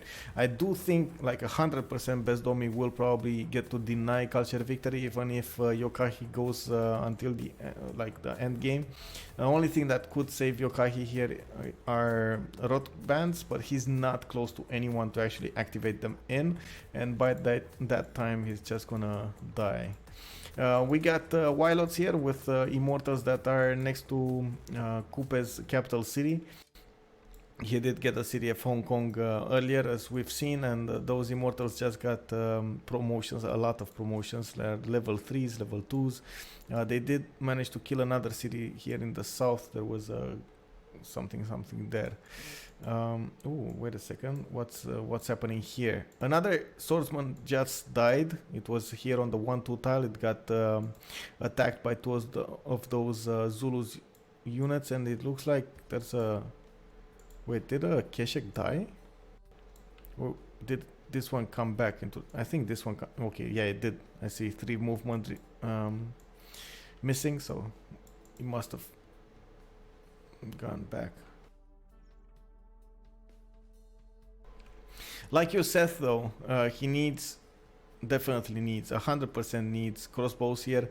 Not to mention he needs stronger units, maybe muskets or horses. Definitely not horses, sorry, against the impies. Muskets. He needs muskets.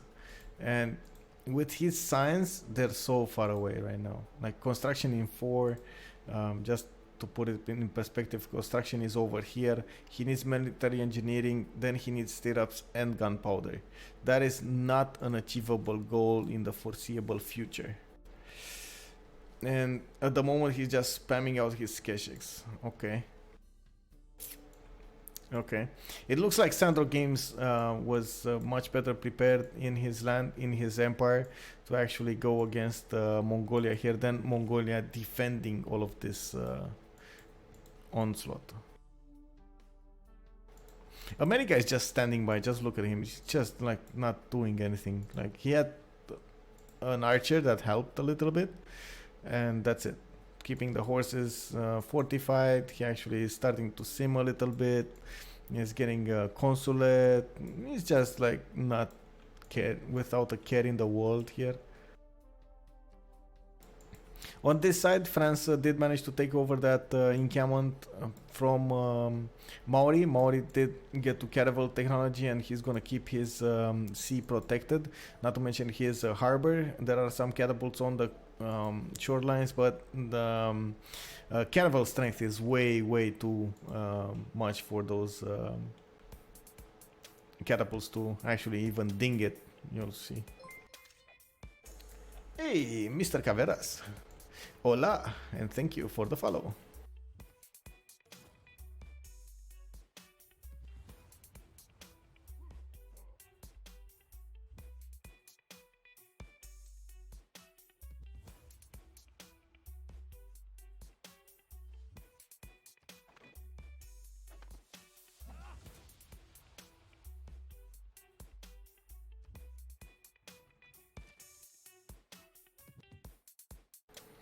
Ooh, looks like Sandro Games actually bought another battering ram from the city of Axo. It looks like their gold income is quite good. Slabotax on 183 and Sandro Games as well is on 106.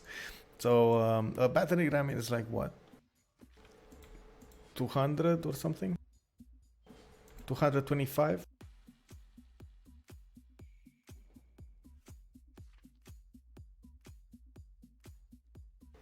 Oh, 260. Okay, never mind. I was about there.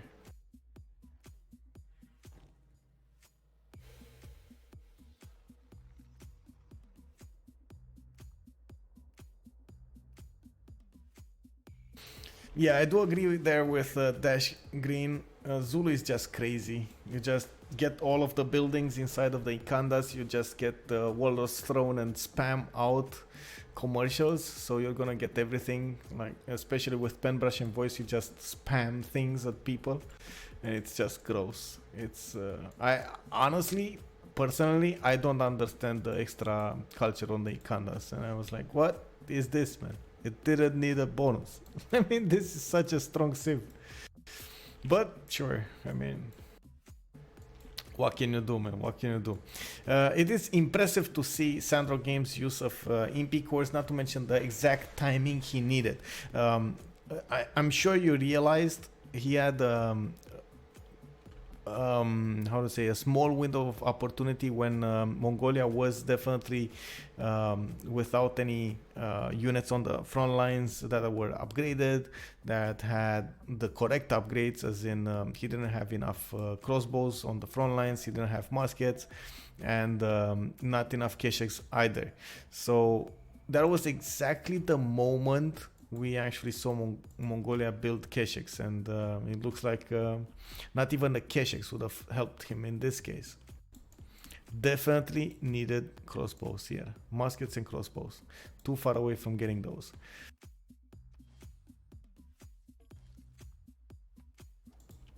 In the Culture Victory department, let's check out the tourism per turn. French Empire, 36 tourism. Greek Empire, 39 tourism with 133 culture a turn. On the other team, we got Bezdomi, 32 tourism a turn with 176 culture a turn. If we look at the tourists per turn, or to win actually, and their respective domestics, we see Bezdomi, no, Sandro Games actually the one leading the charge on the defense here with 36 domestics, and on the other team we got Eli with 24 domestics on defense. So at the moment Pericles cannot attack properly and cannot defend properly either. It's Eli who's actually defending here. And that is because of the lack of wonders mostly. It's a bit sad to see, but that's how it is. Athens going for a campus instead of anything else. He actually went for, this is a +2, right? No, it's a +3. Sorry. I counted. Instead of counting the +1 from this, never mind. It's a +3 from Athens. So he's gonna get quite a few science points from that with the double card, with the library inside, and university probably. Still trying to get more cities out from what I can see, and he's gonna need to stay away from the coast. There are already Zulu caravels out and about. And it looks like Sandro Games is trying to get the cities over there. He just actually he just got a tech, right? Caravel tech is the tech you need to get those units on the water. Just embark and disembark them whenever you please.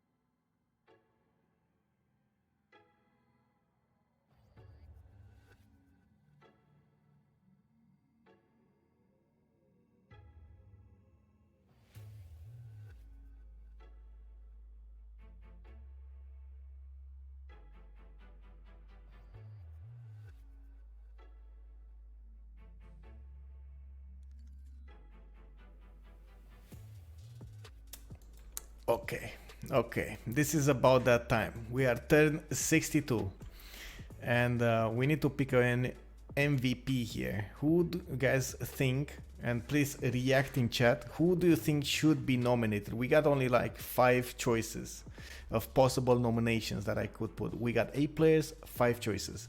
Who do you think I should nominate for an MVP? And I'm gonna put a poll for the next one. So Sandro, there we go, gets the first slot here. We got 4 more slots to go to get the next MVP. Who is the next MVP?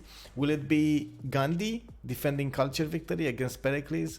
Will it be Eli going for a lot of cities with France here?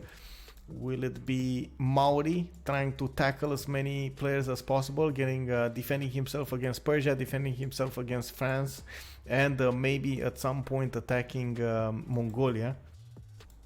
What is it gonna be? Do I put those on the table? Is that correct?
Okay, I put 4 options. It's quite easy. Let's check it out. What's gonna happen? We got 5 minutes to vote on this, and the question is simple. Who is the MVP of this game?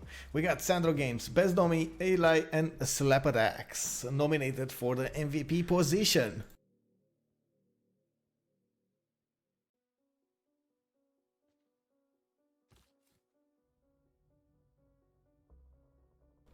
Oh, look how diverse this vote is going. Sandro Games only getting 3 votes. Best Domin going for 4 votes. Eli actually getting 1 vote and Slapadax 2 votes.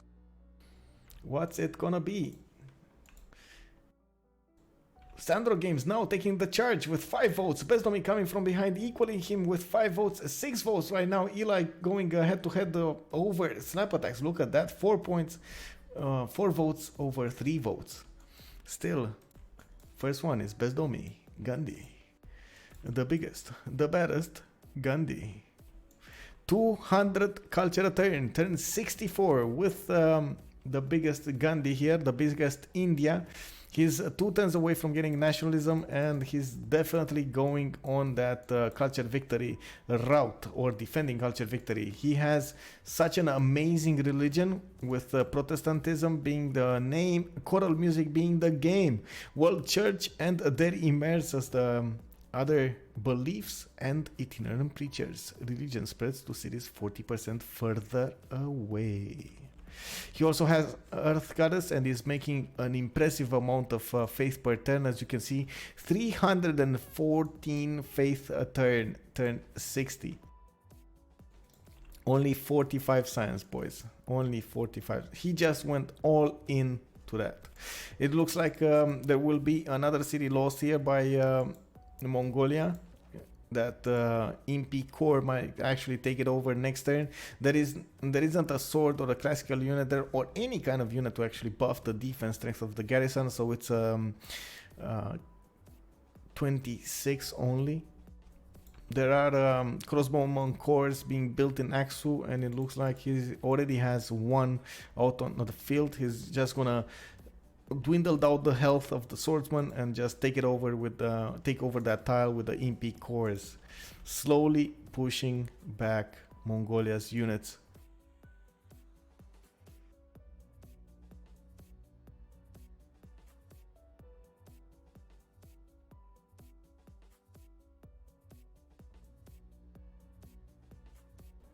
No KW. Look, I'm gonna make it a thing from now on. Every time I put up a vote, KW will be an option, man. Okay?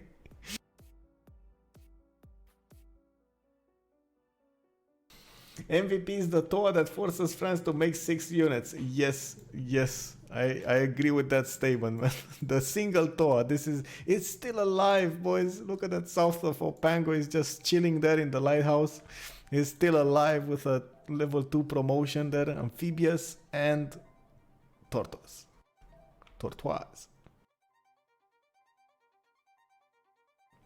There is a build-up of Persian units on the borders of Kupe's capital here.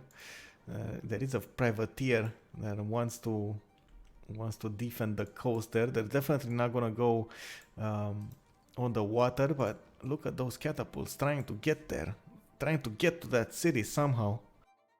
He's gonna try to snatch it with a horse. His Wilots is going big this time, but he needs bombards. This is way too late for catapults. Turn 65. Maori does have caravels. That is a caravel strength city. Not even 3 catapults can put it down quite easily.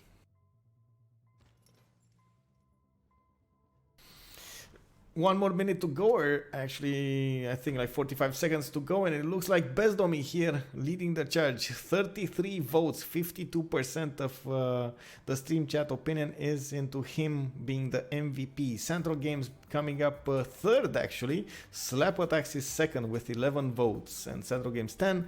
Eli coming from behind with 9.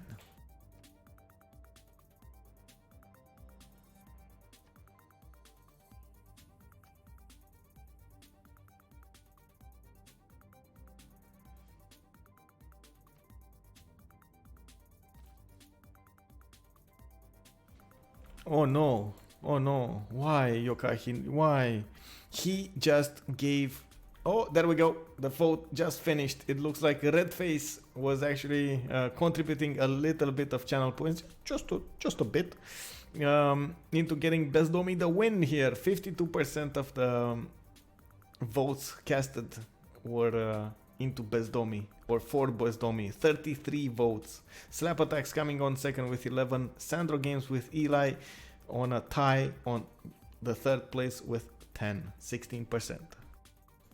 So we know the MVP. Bezdomi here, Gandhi defending and attacking with culture onto his enemies. He's just spamming out those culture buildings from everywhere. He has an amazing religion into the culture department, choral music, world church, and Derimers. Oh my god, I just like every time I look at that screen, I'm just like culture.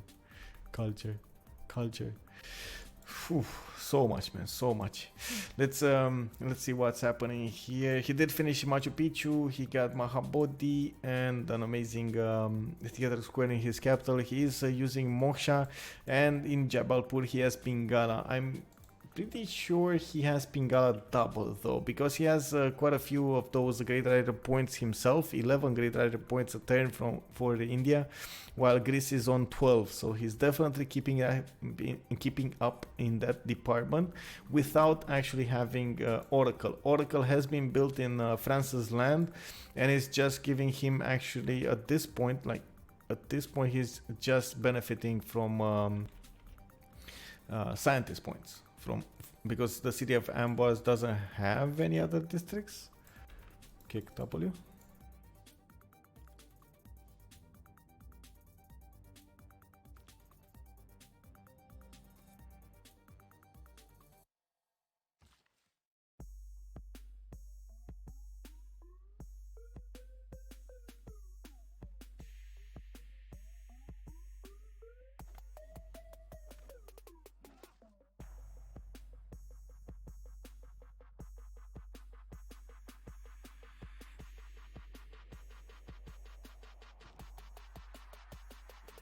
Okay, there we go. We do have a spy from France in the city of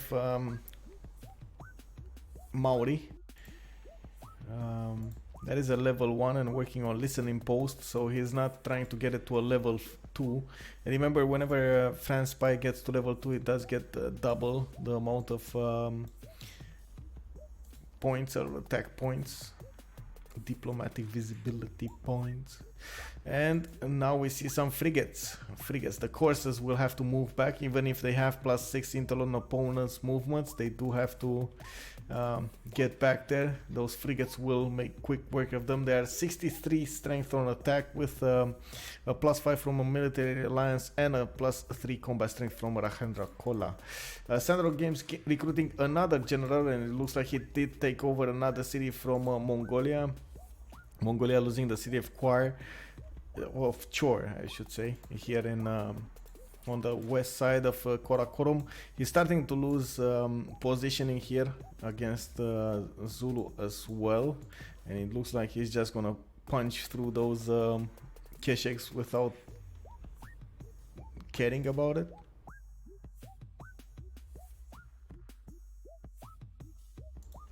So many crossbows now, though. He does have a good amount of crossbows on defense. Not enough strength units on the front lines or in the chokes, though. That's what I see as a problem.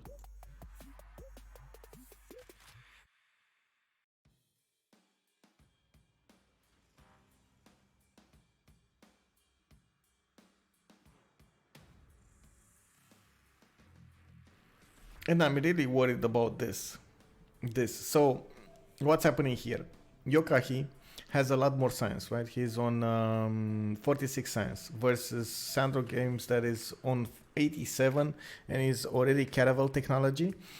Okay, Pericles, you could say that Pericles is anyway going the top 3 because he will need at some point he will need computers for a win here. But anyway, it kind of looks like it's too late for an achievable goal right now. The thing, because he did get the city of Rhodes, that actually makes a two-way problem. The city of Rhodes is in, and look at that, Zulu actually planting a city over there as well. The city of Rhodes is connected to the inland lake here that he has, or sea, or whatever you want to call it, the waterway. That gives him access to another 2 cities, Pharsalos and Argos. And even if he like spams out galleys, those will just not be enough of against Sandro Games as caravels with admirals, and at the same time getting the fleets up, right? So whenever, like when Sandro Games will figure out what's happening, he's just gonna spam units to take over roads. And if he's not doing that already, from what I can see, he's not yet.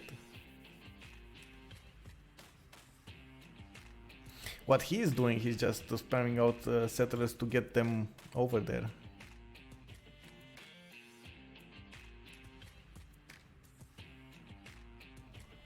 Yields, where do you want to show yields? Oh, here? Sure. There we go.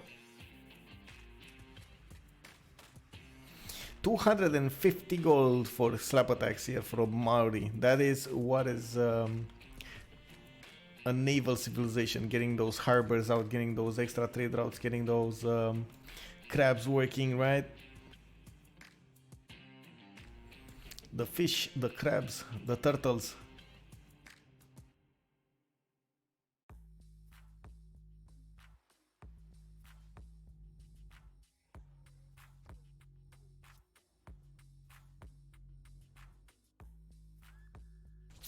The 5-turn admiral projects. Where did you see that? Oh, here?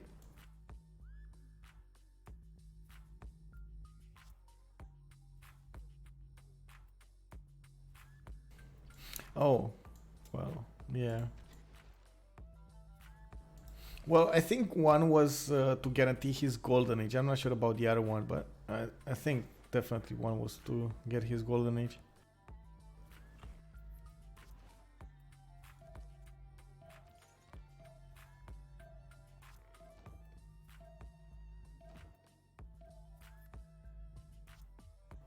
Yep, and there we go, the retreat of the French units from the coastline whenever those frigates started showing up. This is not an achievable goal anymore to keep those tiles.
Wasn't there another imp? Oh my god, he actually managed to get it. Okay, cool. So it looks like Sandro Games did stop building military units, and because of that, and him splitting up his forces here, he might not get to Korakoro fast enough. He did manage to kill the walls there, though, and he lost an impi in the process, the one that had a battering ram on it. And I think he did kill a swordsman as well, but might not be. It might not be worth the price here. We shall see. There are more crossbowmen coming out. There are swordsmen going back into the chokes. There are also catapults from Zulu that are gonna hit that city, but I think he definitely needs bombards here to withstand the counter attack of Mongolia's units. And also, Peter, thank you very much for the follow, man.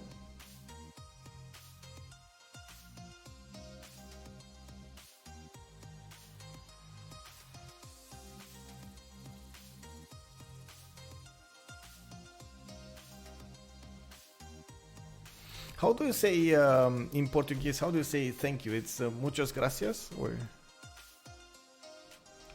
just gracias? It's like, which one is the correct one? Obrigado. Oh, so it's not gracias. Okay, obrigado. Thank you, thank you. So obrigado. Got it. Learned a new word today, boys.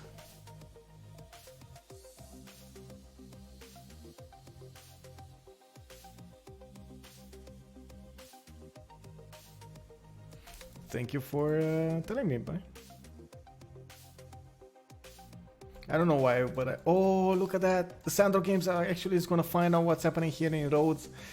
Next turn, probably he's gonna have an encounter of the third kind with those Greek galleys here and those quadrims, and he's gonna know. Oh boy, oh boy, oh boy, oh boy! I can spam caravels at my enemy. Did he just do that?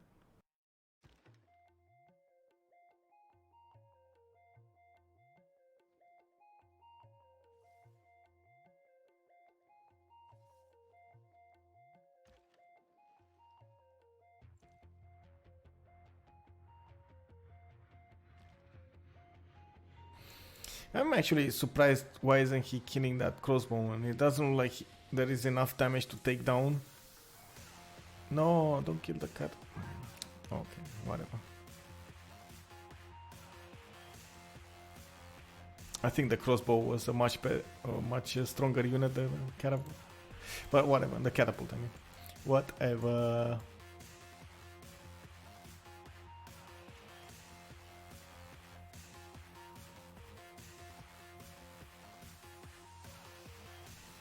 Next turn, Yokai will get cartography, and all of those galleys will turn into caravels.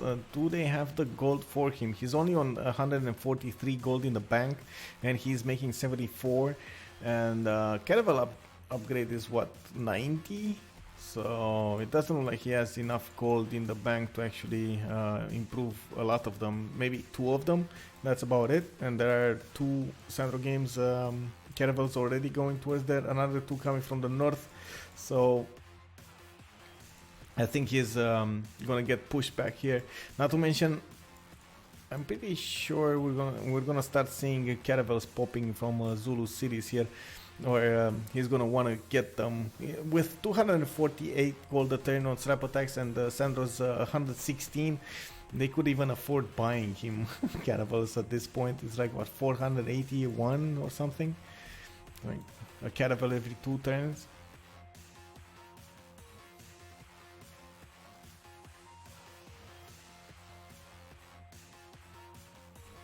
Yep, and there we go. That Persian assault with the catapults on the coast against Maori's capital, it looks like it failed.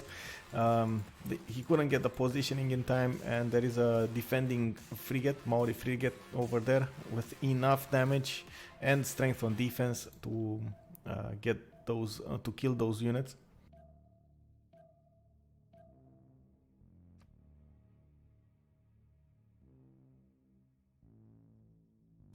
A religious victory screen. That is a good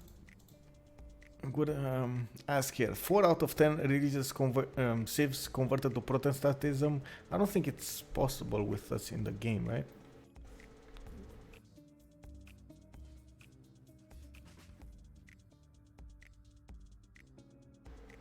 I think, well, he needs 8, right? So right now he's on 4, and it's gonna take a while until he spreads to the other ones. But 4, I mean, he's already halfway there, right? It might actually be much faster than so looking at the region, he's like everywhere. He actually already, oh, look at this apostle. The apostles coming from the north into France's land. He's gonna get more culture from those cities, not to mention he's gonna convert another one. To the south here, he is sending those apostles towards Persia. Man, oh man.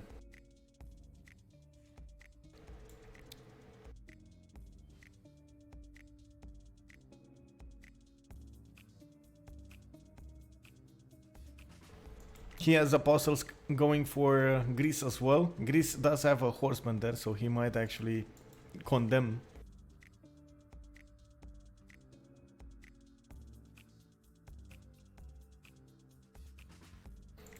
And there we have it, caravel against caravel. It looks like Sandro Games managed to plug that choke with one of his caravels, and he's gonna keep those caravels or galleys behind the roads. Roads doesn't have a way out. Oh man, this is such a sad sight. Well, Sandro Games big brain over here, man. Just knowing he's like, there is no way Greece can get out of that with only 1 attack, right, into the caravels, the same strength unit, right? So just taking over that galley, one-hitted it, and keeping that caravel in place there, just sitting there. It's gonna be, I think Yokahi will, right now he's doing the not like this meme, you know?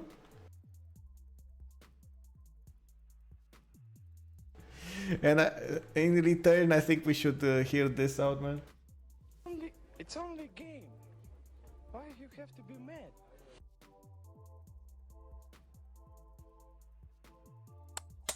That was easy. That was easy. Yeah, thank you very much, guys, for the follows. We got Hyunkon,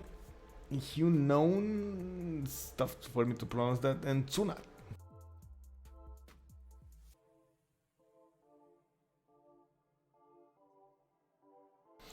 Yeah, man, the old staples button. That was easy. That is such a cool sound, man.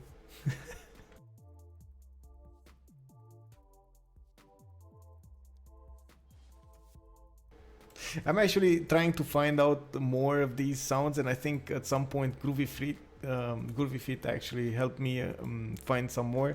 There was something in general chat at some point on my Discord here.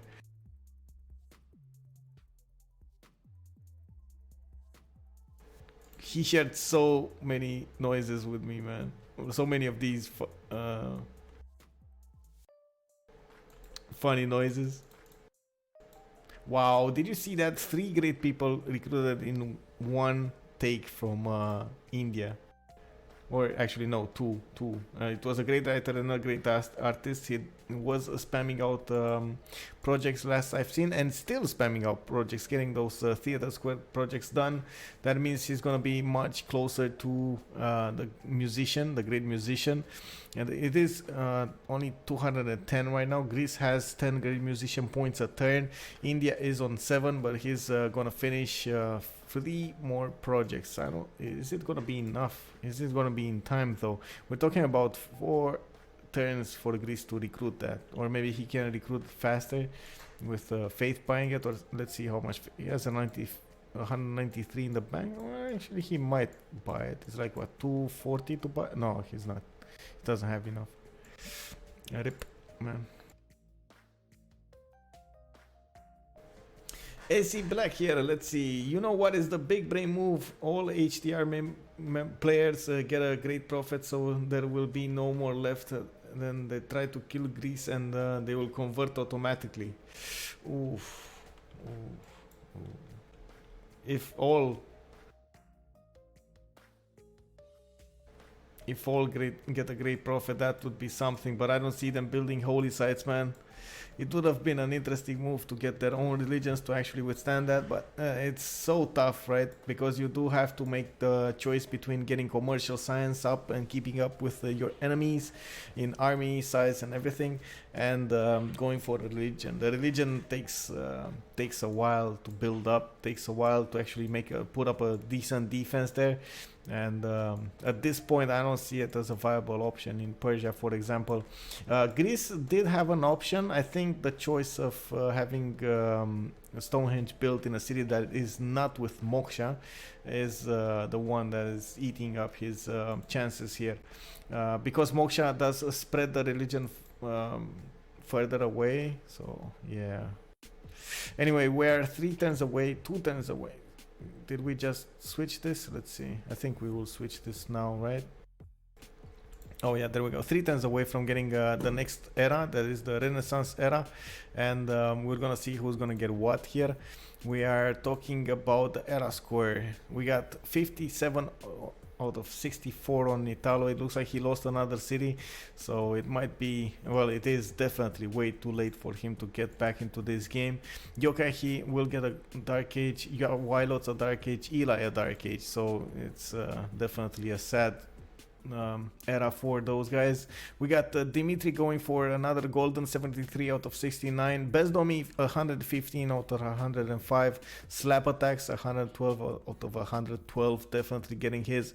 Sandro Games is 6 points, not 6, sorry, 7 points. Wow, I can't count, boys. 7 points away from getting his normal age, so I think he's gonna definitely stay in a Dark Age. 76 points out of 83. And we got a clip here. Ooh, Pepe. What is this? I don't know what Pepe Jack is there, man. Newton just got recruited by America, which will give him a free university and a library if he doesn't have one in that particular district where Newton is activated, and all the universities in his empire will get a +2 science bonus. Right now Dimitri is on 117 science a turn, and what, 5 cities? 2, 4, 6 cities, sorry. And looks like Slap Attacks is on 189 science a turn with a 99 culture, so definitely a good result there. We got Sandro Games with 104 science and 106 culture. They're definitely ahead of HDR, but not that much. Wilots is on 88 science and 61 culture. Does he have medieval fairs though? Yes, he does. Never mind. Banking maybe. I don't know why I feel like he should have had. Oh, he's in I know why. He's in free inquiry. That's why. Okay, got it. Definitely needs a lot more of these campuses, and he's trying to build them. Also, we got Yokahi with 61 cents and 209 culture return, and Eli 97 with 82.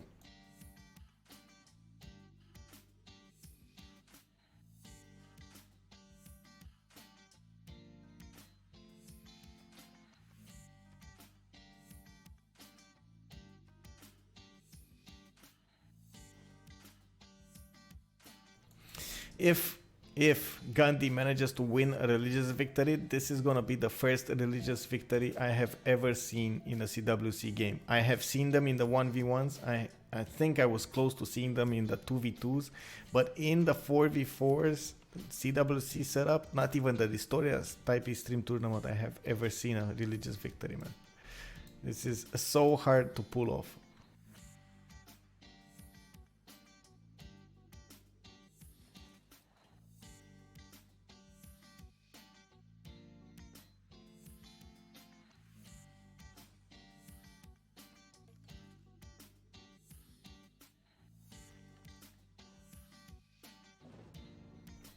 And another city falls from Zulu. From Mongolia.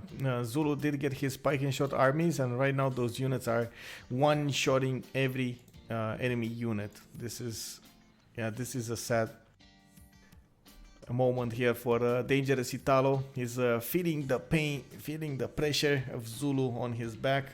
Those look at this. He actually got to armies right now. Sandro Games got to armies. Spike and shot armies.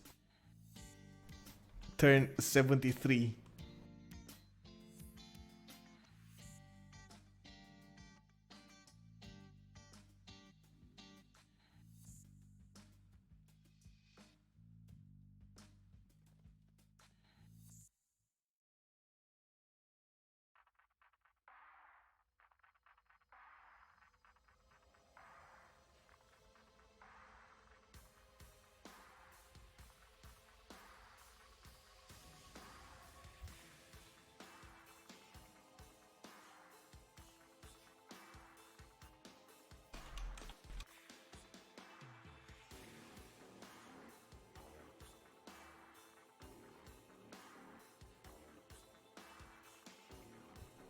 Zulu counters Mongolia so hard. You are right, man. You are right. And Zulu's proximity to Mongolia in both games, in both maps. In the first map, he was really close. In the second map, he was a little further away, but still close. And it looks like... look at this. I just noticed on the map. Look at this spam of cities from India. He's just spamming them to get the holy sites, man. Even like non-fresh everything. Doesn't matter. Look at more settlers on the field. I mean, what can you do with 329 faith a turn? You just spam things, right? He's spamming Theater Square Festival projects to get that great musician. He could actually buy it, I think. Does he have enough? Yes, he does have enough faith in the bank. 460. Oh, actually, he might not have. It's 27 points. 26.1 actually.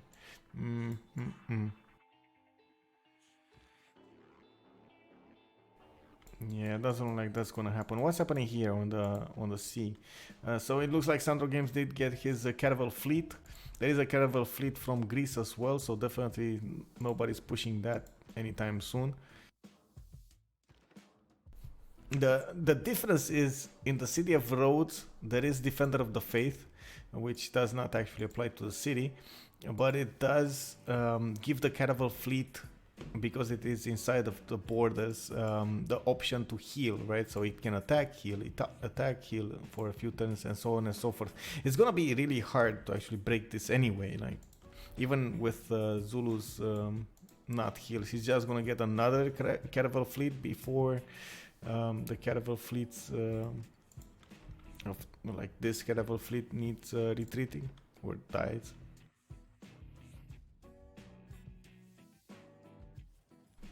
And there we have it. Bezdomi spreading his religion in Pericles' land, and I'm actually surprised I don't see Greece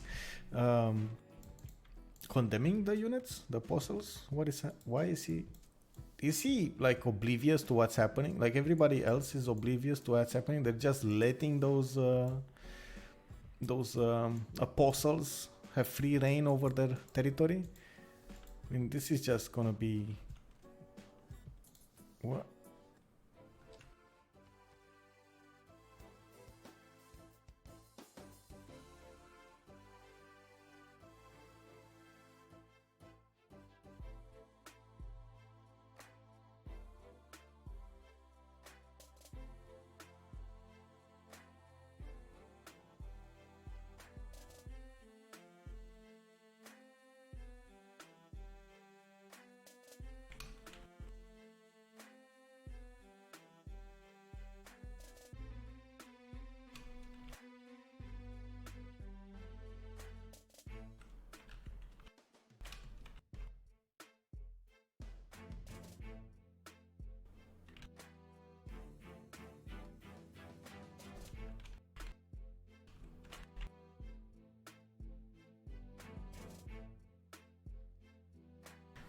I'm actually trying to find out what happens here with religious victory. Is the game gonna be stopped at 8, or it's not a viable solution? Because that kind of feels like what's gonna happen here.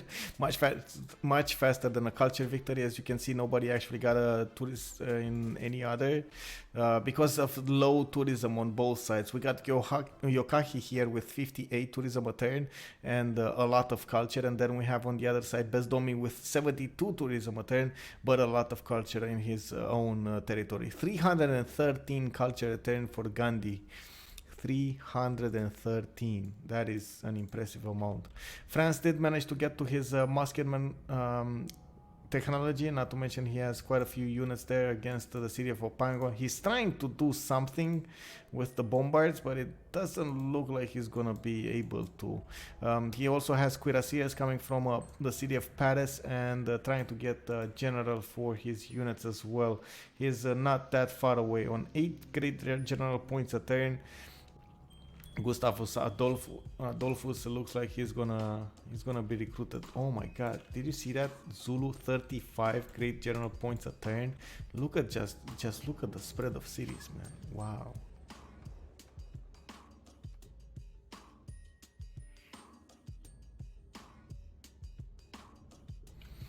There's no silver.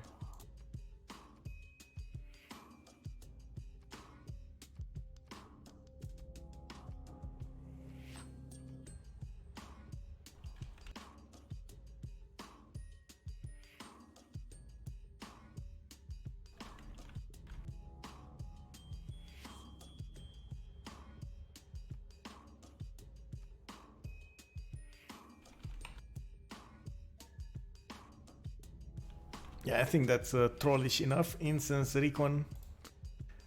Nobody's gonna vote for recon, right? I hope.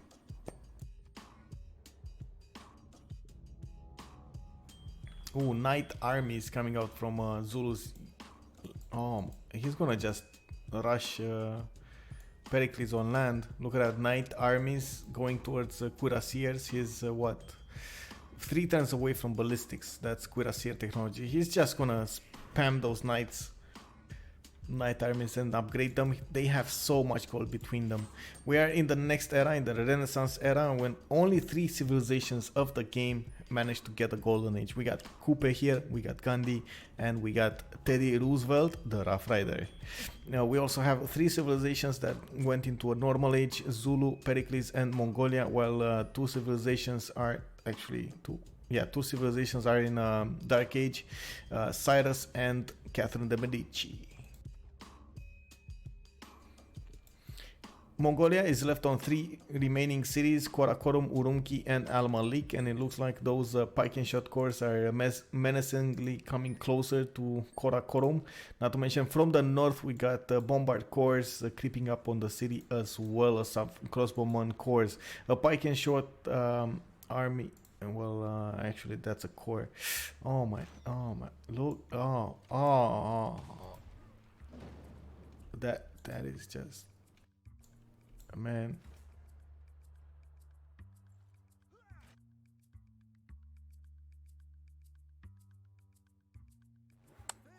That was easy. That was exactly easy, man. That was.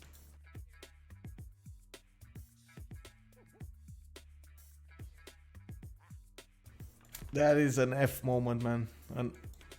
A rip moment, I should say. This is just wow. Italo, dangerous Italo here with Mongolia getting hard countered by Sandro Games' Zulu, and looks like those spiking shot just will eat his units up. 100 strength unit, turn 75, a level 3 pike and shot core. Not to mention that this is an army. Man, this is just wow. Also has +6 intel on opponent's movement, +10 thrust from the bonus military advisory. Oh, they went. Oh my god, they went for anti-cavs when units of the chosen promotion class clean +5 combat strength. Wow. Oh, look at this. Actually, Wilot's noticing the what's happening here with Apostles and didn't get there in time. The scout, his scout was on the unit, but it just wasn't in time. And it looks like Hong Kong is feeling the pressure of one single frigate here from Maori. And there is a privateer as well. Where's the second one? There were two. Did he manage to actually... I think he managed to get one there. But at this point, these cities will get converted and then it's just a rolling ball. Like, let's check out Protestantism. This is already on 2 followers and that's a 6 pop city, so he just needs 1 or 2 actually. Sparta is... okay, that's only 2 pressure a turn. He doesn't have any pressure on here, but this is 6 pressure a turn, right? And Hong Kong, I'm not sure exactly what or how much.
Okay, I'm still trying to get some feedback on that religious victory here. What's gonna happen on the religious victory screen? We still have 4 out of 10 civs converted to Protestantism, but there is no definite defender there. So even if we just saw a little creeping up in the culture victory department, Bezdomi getting his first tourists, I think a more viable win condition right here is.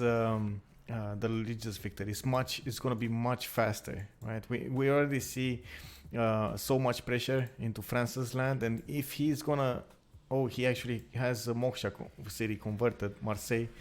Oh, that's working against him definitely. Lyon is converted as well.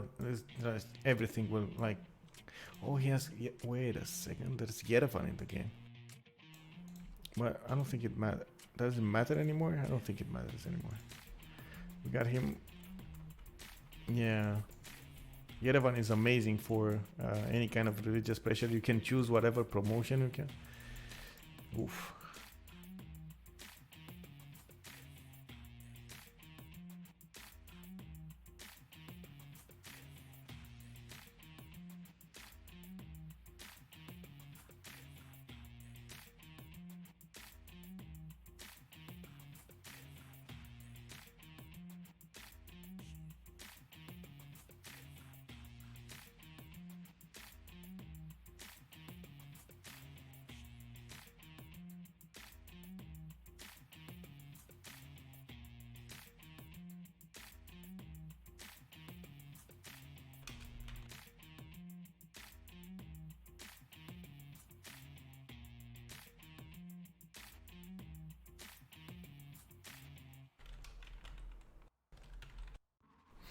So still, I'm sorry, guys. I'm trying to get a hold of what's gonna happen here. It looks like we have India spreading his religion everywhere, and that was a nice catch from you guys on this chat here, seeing those apostles going everywhere.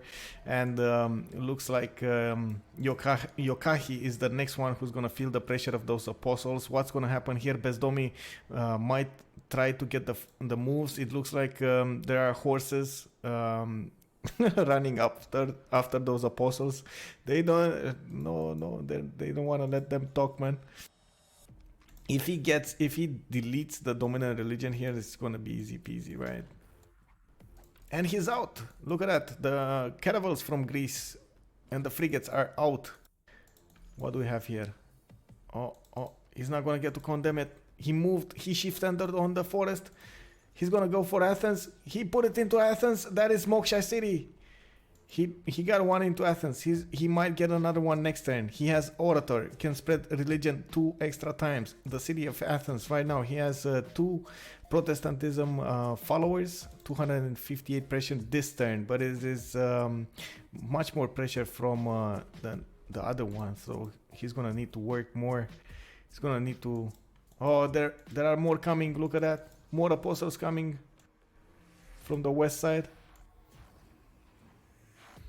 On this side, we only have one city converted here. It is the city of Susa, and he definitely needs to get more apostles there. It's not gonna be long until he's gonna get more pressure into Hong Kong. And look at that, 4 pressure per turn, and 6 from here. And that is the moment that we just saw Zulu taking over the last city of Mongolia. Urumqi was the last bastion. And this is 4 versus 3. This just turned into a 4 versus 3. Alo was the first one to be taken out of this game. HDR's first game into this.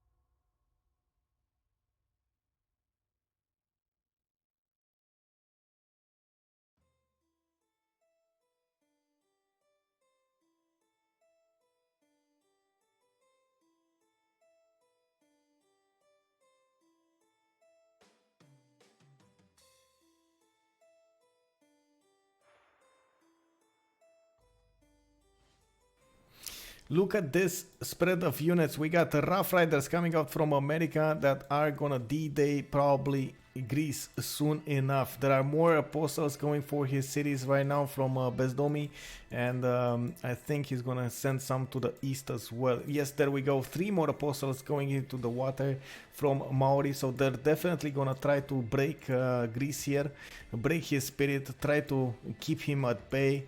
Even though he did get some caravels out, he's not gonna have the land units necessary to withstand an attack, and full onslaught from America and Zulu at the same time. Zulu coming up with knight armies that are soon gonna be cuirassier armies. He was a few turns away from getting ballistics. I think he actually goes right now for square rigging. Did he finish it? I don't think he finished it. Cuirassier armies, ballistics. Mean victory. Whoa, bro. Let's see what's happening here. Is he gonna get the first move? That's way important. Bezdomi here needs to get the first. He shift entered again. He shift entered the apostle. He's gonna get it. He's gonna get it, boys. Ooh, that was one that died. And another one that died. He didn't do it. Didn't activate the apostle. And he lost all of that spread into... Oh, another one gets here in Pergamon. Oh, look at that. This is just... another one. These are too many apostles to take care of with so few units, man. So few units.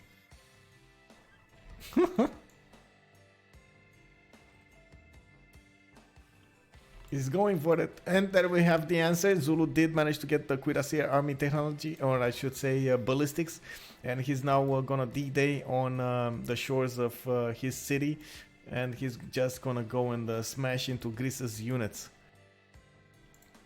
Oh, this is something, man. The Rough Riders also coming out to fight here.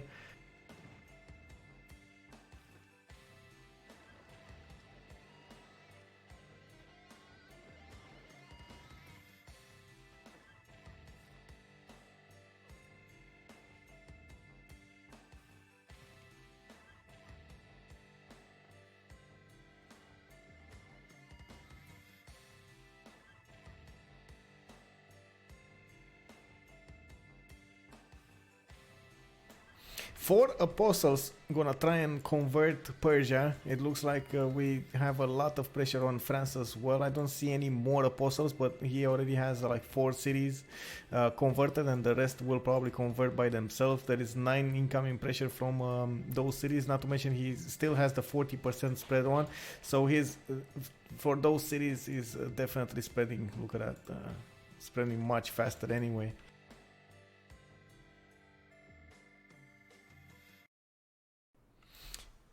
India did settle a lot more cities and has 400 faith in the bank. There's no defender of the religious victory here with turn 78. Even though it looked like he was going for a culture victory, it looks like he doesn't have enough tourism to break it. 120 tourism a turn from Bezdomi, the Indian Empire, with 393 culture a turn. On the defending side, we got, let's see, who's defending culture victory right now? Oh, Yokahi is actually defending 57 domestic tourists on him, and let's see how much culture he's on. 231 culture. Okay, so he's defending quite well there, but at this point he has a lot of problems here with those apostles coming and spreading religion into his cities. He did manage to spread his own religion in 3 other cities, Megara and Rhodes. At least that, I should say. That will apply more pressure to his capital. Plus 12 pressure right now. He might lose his fleet. We'll see how this goes. Oh, no other unit to kill it. Oh no. He's gonna lose that caravel fleet. He's gonna lose that too. Oh, rip.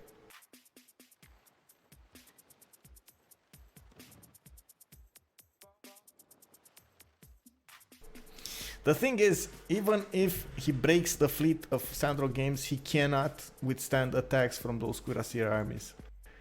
Like 4 Cuirassier armies with a general, they're just gonna smash into his units, one-shotting everything left and right, not to mention 2-shotting the cities as well. I mean, that's even with the walls. The walls won't even count. It's just gonna be like 1/3 more or something.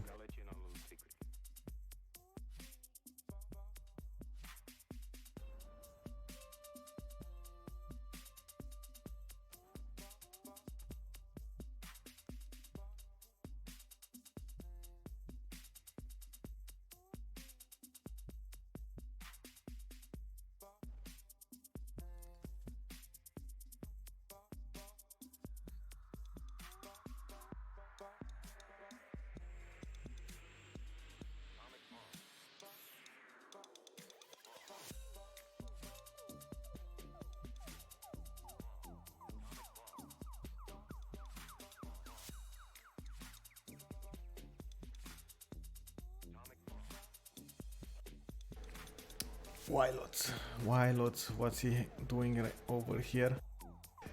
He's about to be D-Dayed with, what do you know, apostles instead of military units. He has a lot of military units on the side of Maori, but not that many that could actually start running around those apostles.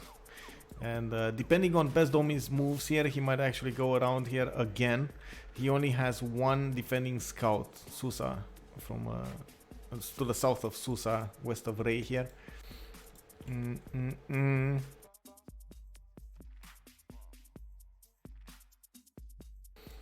Oh, look what's happening here. Sandro Games actually is putting down his units into the water and sending them to the east side. He still has pike and shot armies, pike and shot corps, and some crossbowman corps with the bombard, and he can just D-Day Persia as well.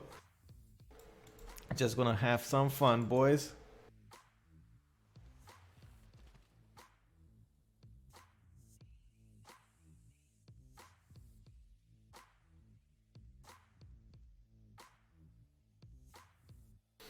Nobody expects the Spanish Inquisition. Yeah, man. Nobody does, man.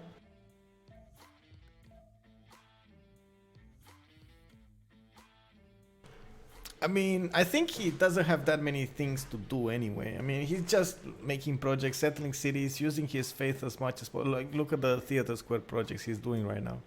1, 2, 3, 4, 5 projects, 6 projects. I mean, he definitely wants to get the next musician here. The first one he picked up, the first one, Antonio Viva. Actually, was that the first one? No, it wasn't. Greece got the first one.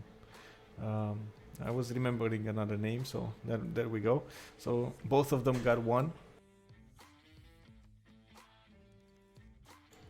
And let's check it out. The Cuirassier armies. What's gonna happen here? 96 strength attacking unit, man. Rough Riders 67 only with the +5. I mean, definitely not the same result.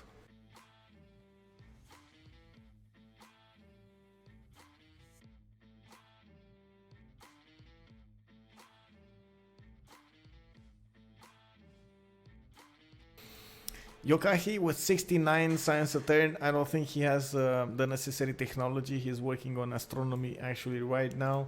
So he definitely doesn't have the necessary technology to withstand an attack from Cuirassier armies. He would have needed pike and shot. I don't see a pike and shot pre-built at least. So at this point, I think he's just gonna lose the cities by the looks of it. He's still building. He's trying to build art museums, universities, and more acropolises. And I don't think he realizes the danger here. I'm pretty sure he already sees one of them. Like, okay, one of them, but he doesn't see the other ones, I guess. The other 3 ones. Didn't he see them here with the... He must have seen them here with the caravels. When he had the caravels over here and he saw the knight pre-builds. So I'm not sure exactly what's happening here. Eli with 140 science a turn, definitely another good result from him. And he's trying to get his cities unconverted again. It's gonna be a problem. I think an apostle just died, right? Somewhere. I don't see where though.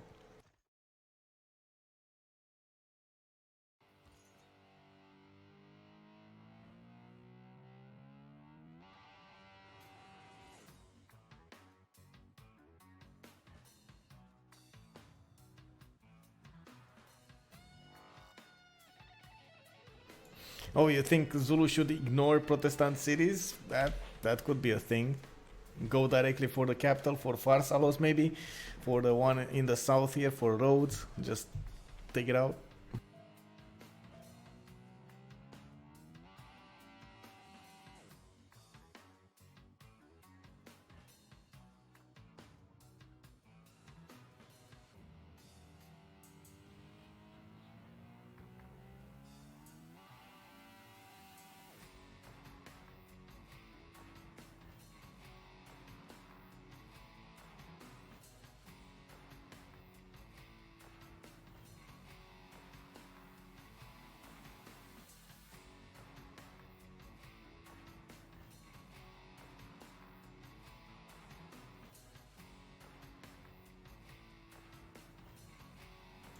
And there we have it.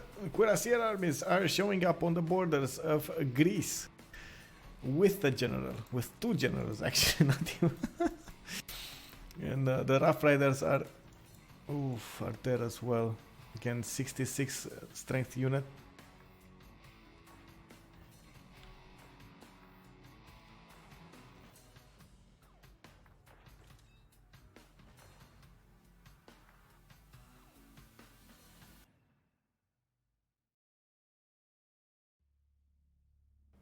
Oh, look at this. 4 more apostles being bought here by India, sent through the north towards France.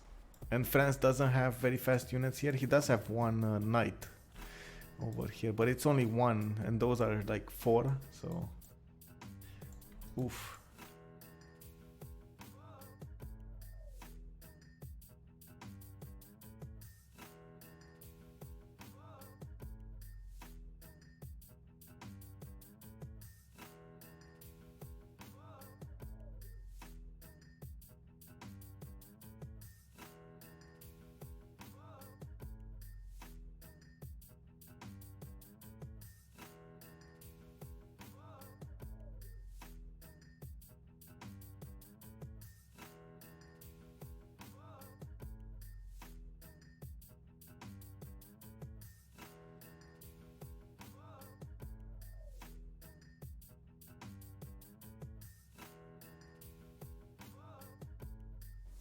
It kind of looks like Cuirassier armies will just smash into everything here. I don't think Sandro Game cares about taking or not taking the cities with Protestantism as a dominant religion. But maybe that's just my 2 cents on it. And I still think Bezdomi should prioritize Athens, but at this point I don't think he has enough diplomatic visibility over his enemy or over Greece here to know that Governor Moksha is inside of Athens and not Pharsalos. Because, I mean, Pharsalos does have the religion there, and probably he's working on taking care of that. And he probably only knows that there is a governor here instead of a governor here. That's about it. And he's still building acropolises. Why is he still building he's not even trying to defend this. What's happening here? Well, to be fair, for him, he can't even defend. I mean, there's like 0% chance of defending this with this science.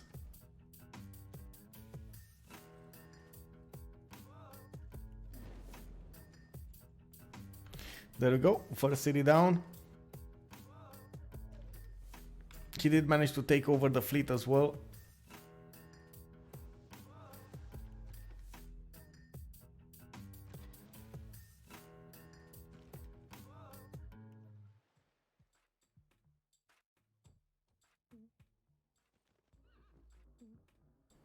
Oh, he can keep it. He just put in Victor.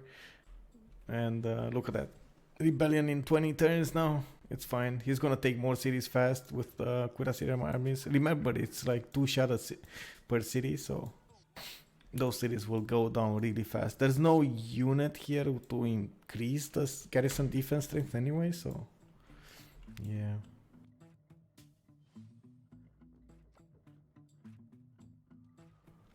Turn 82, 4 out of 9 civs converted to Protestantism, or I should say 10 civs.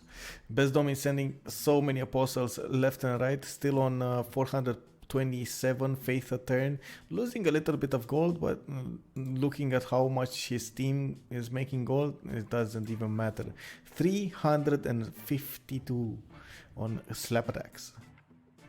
And I really hope I'm pronouncing his name correctly, because it's so funny to pronounce, man.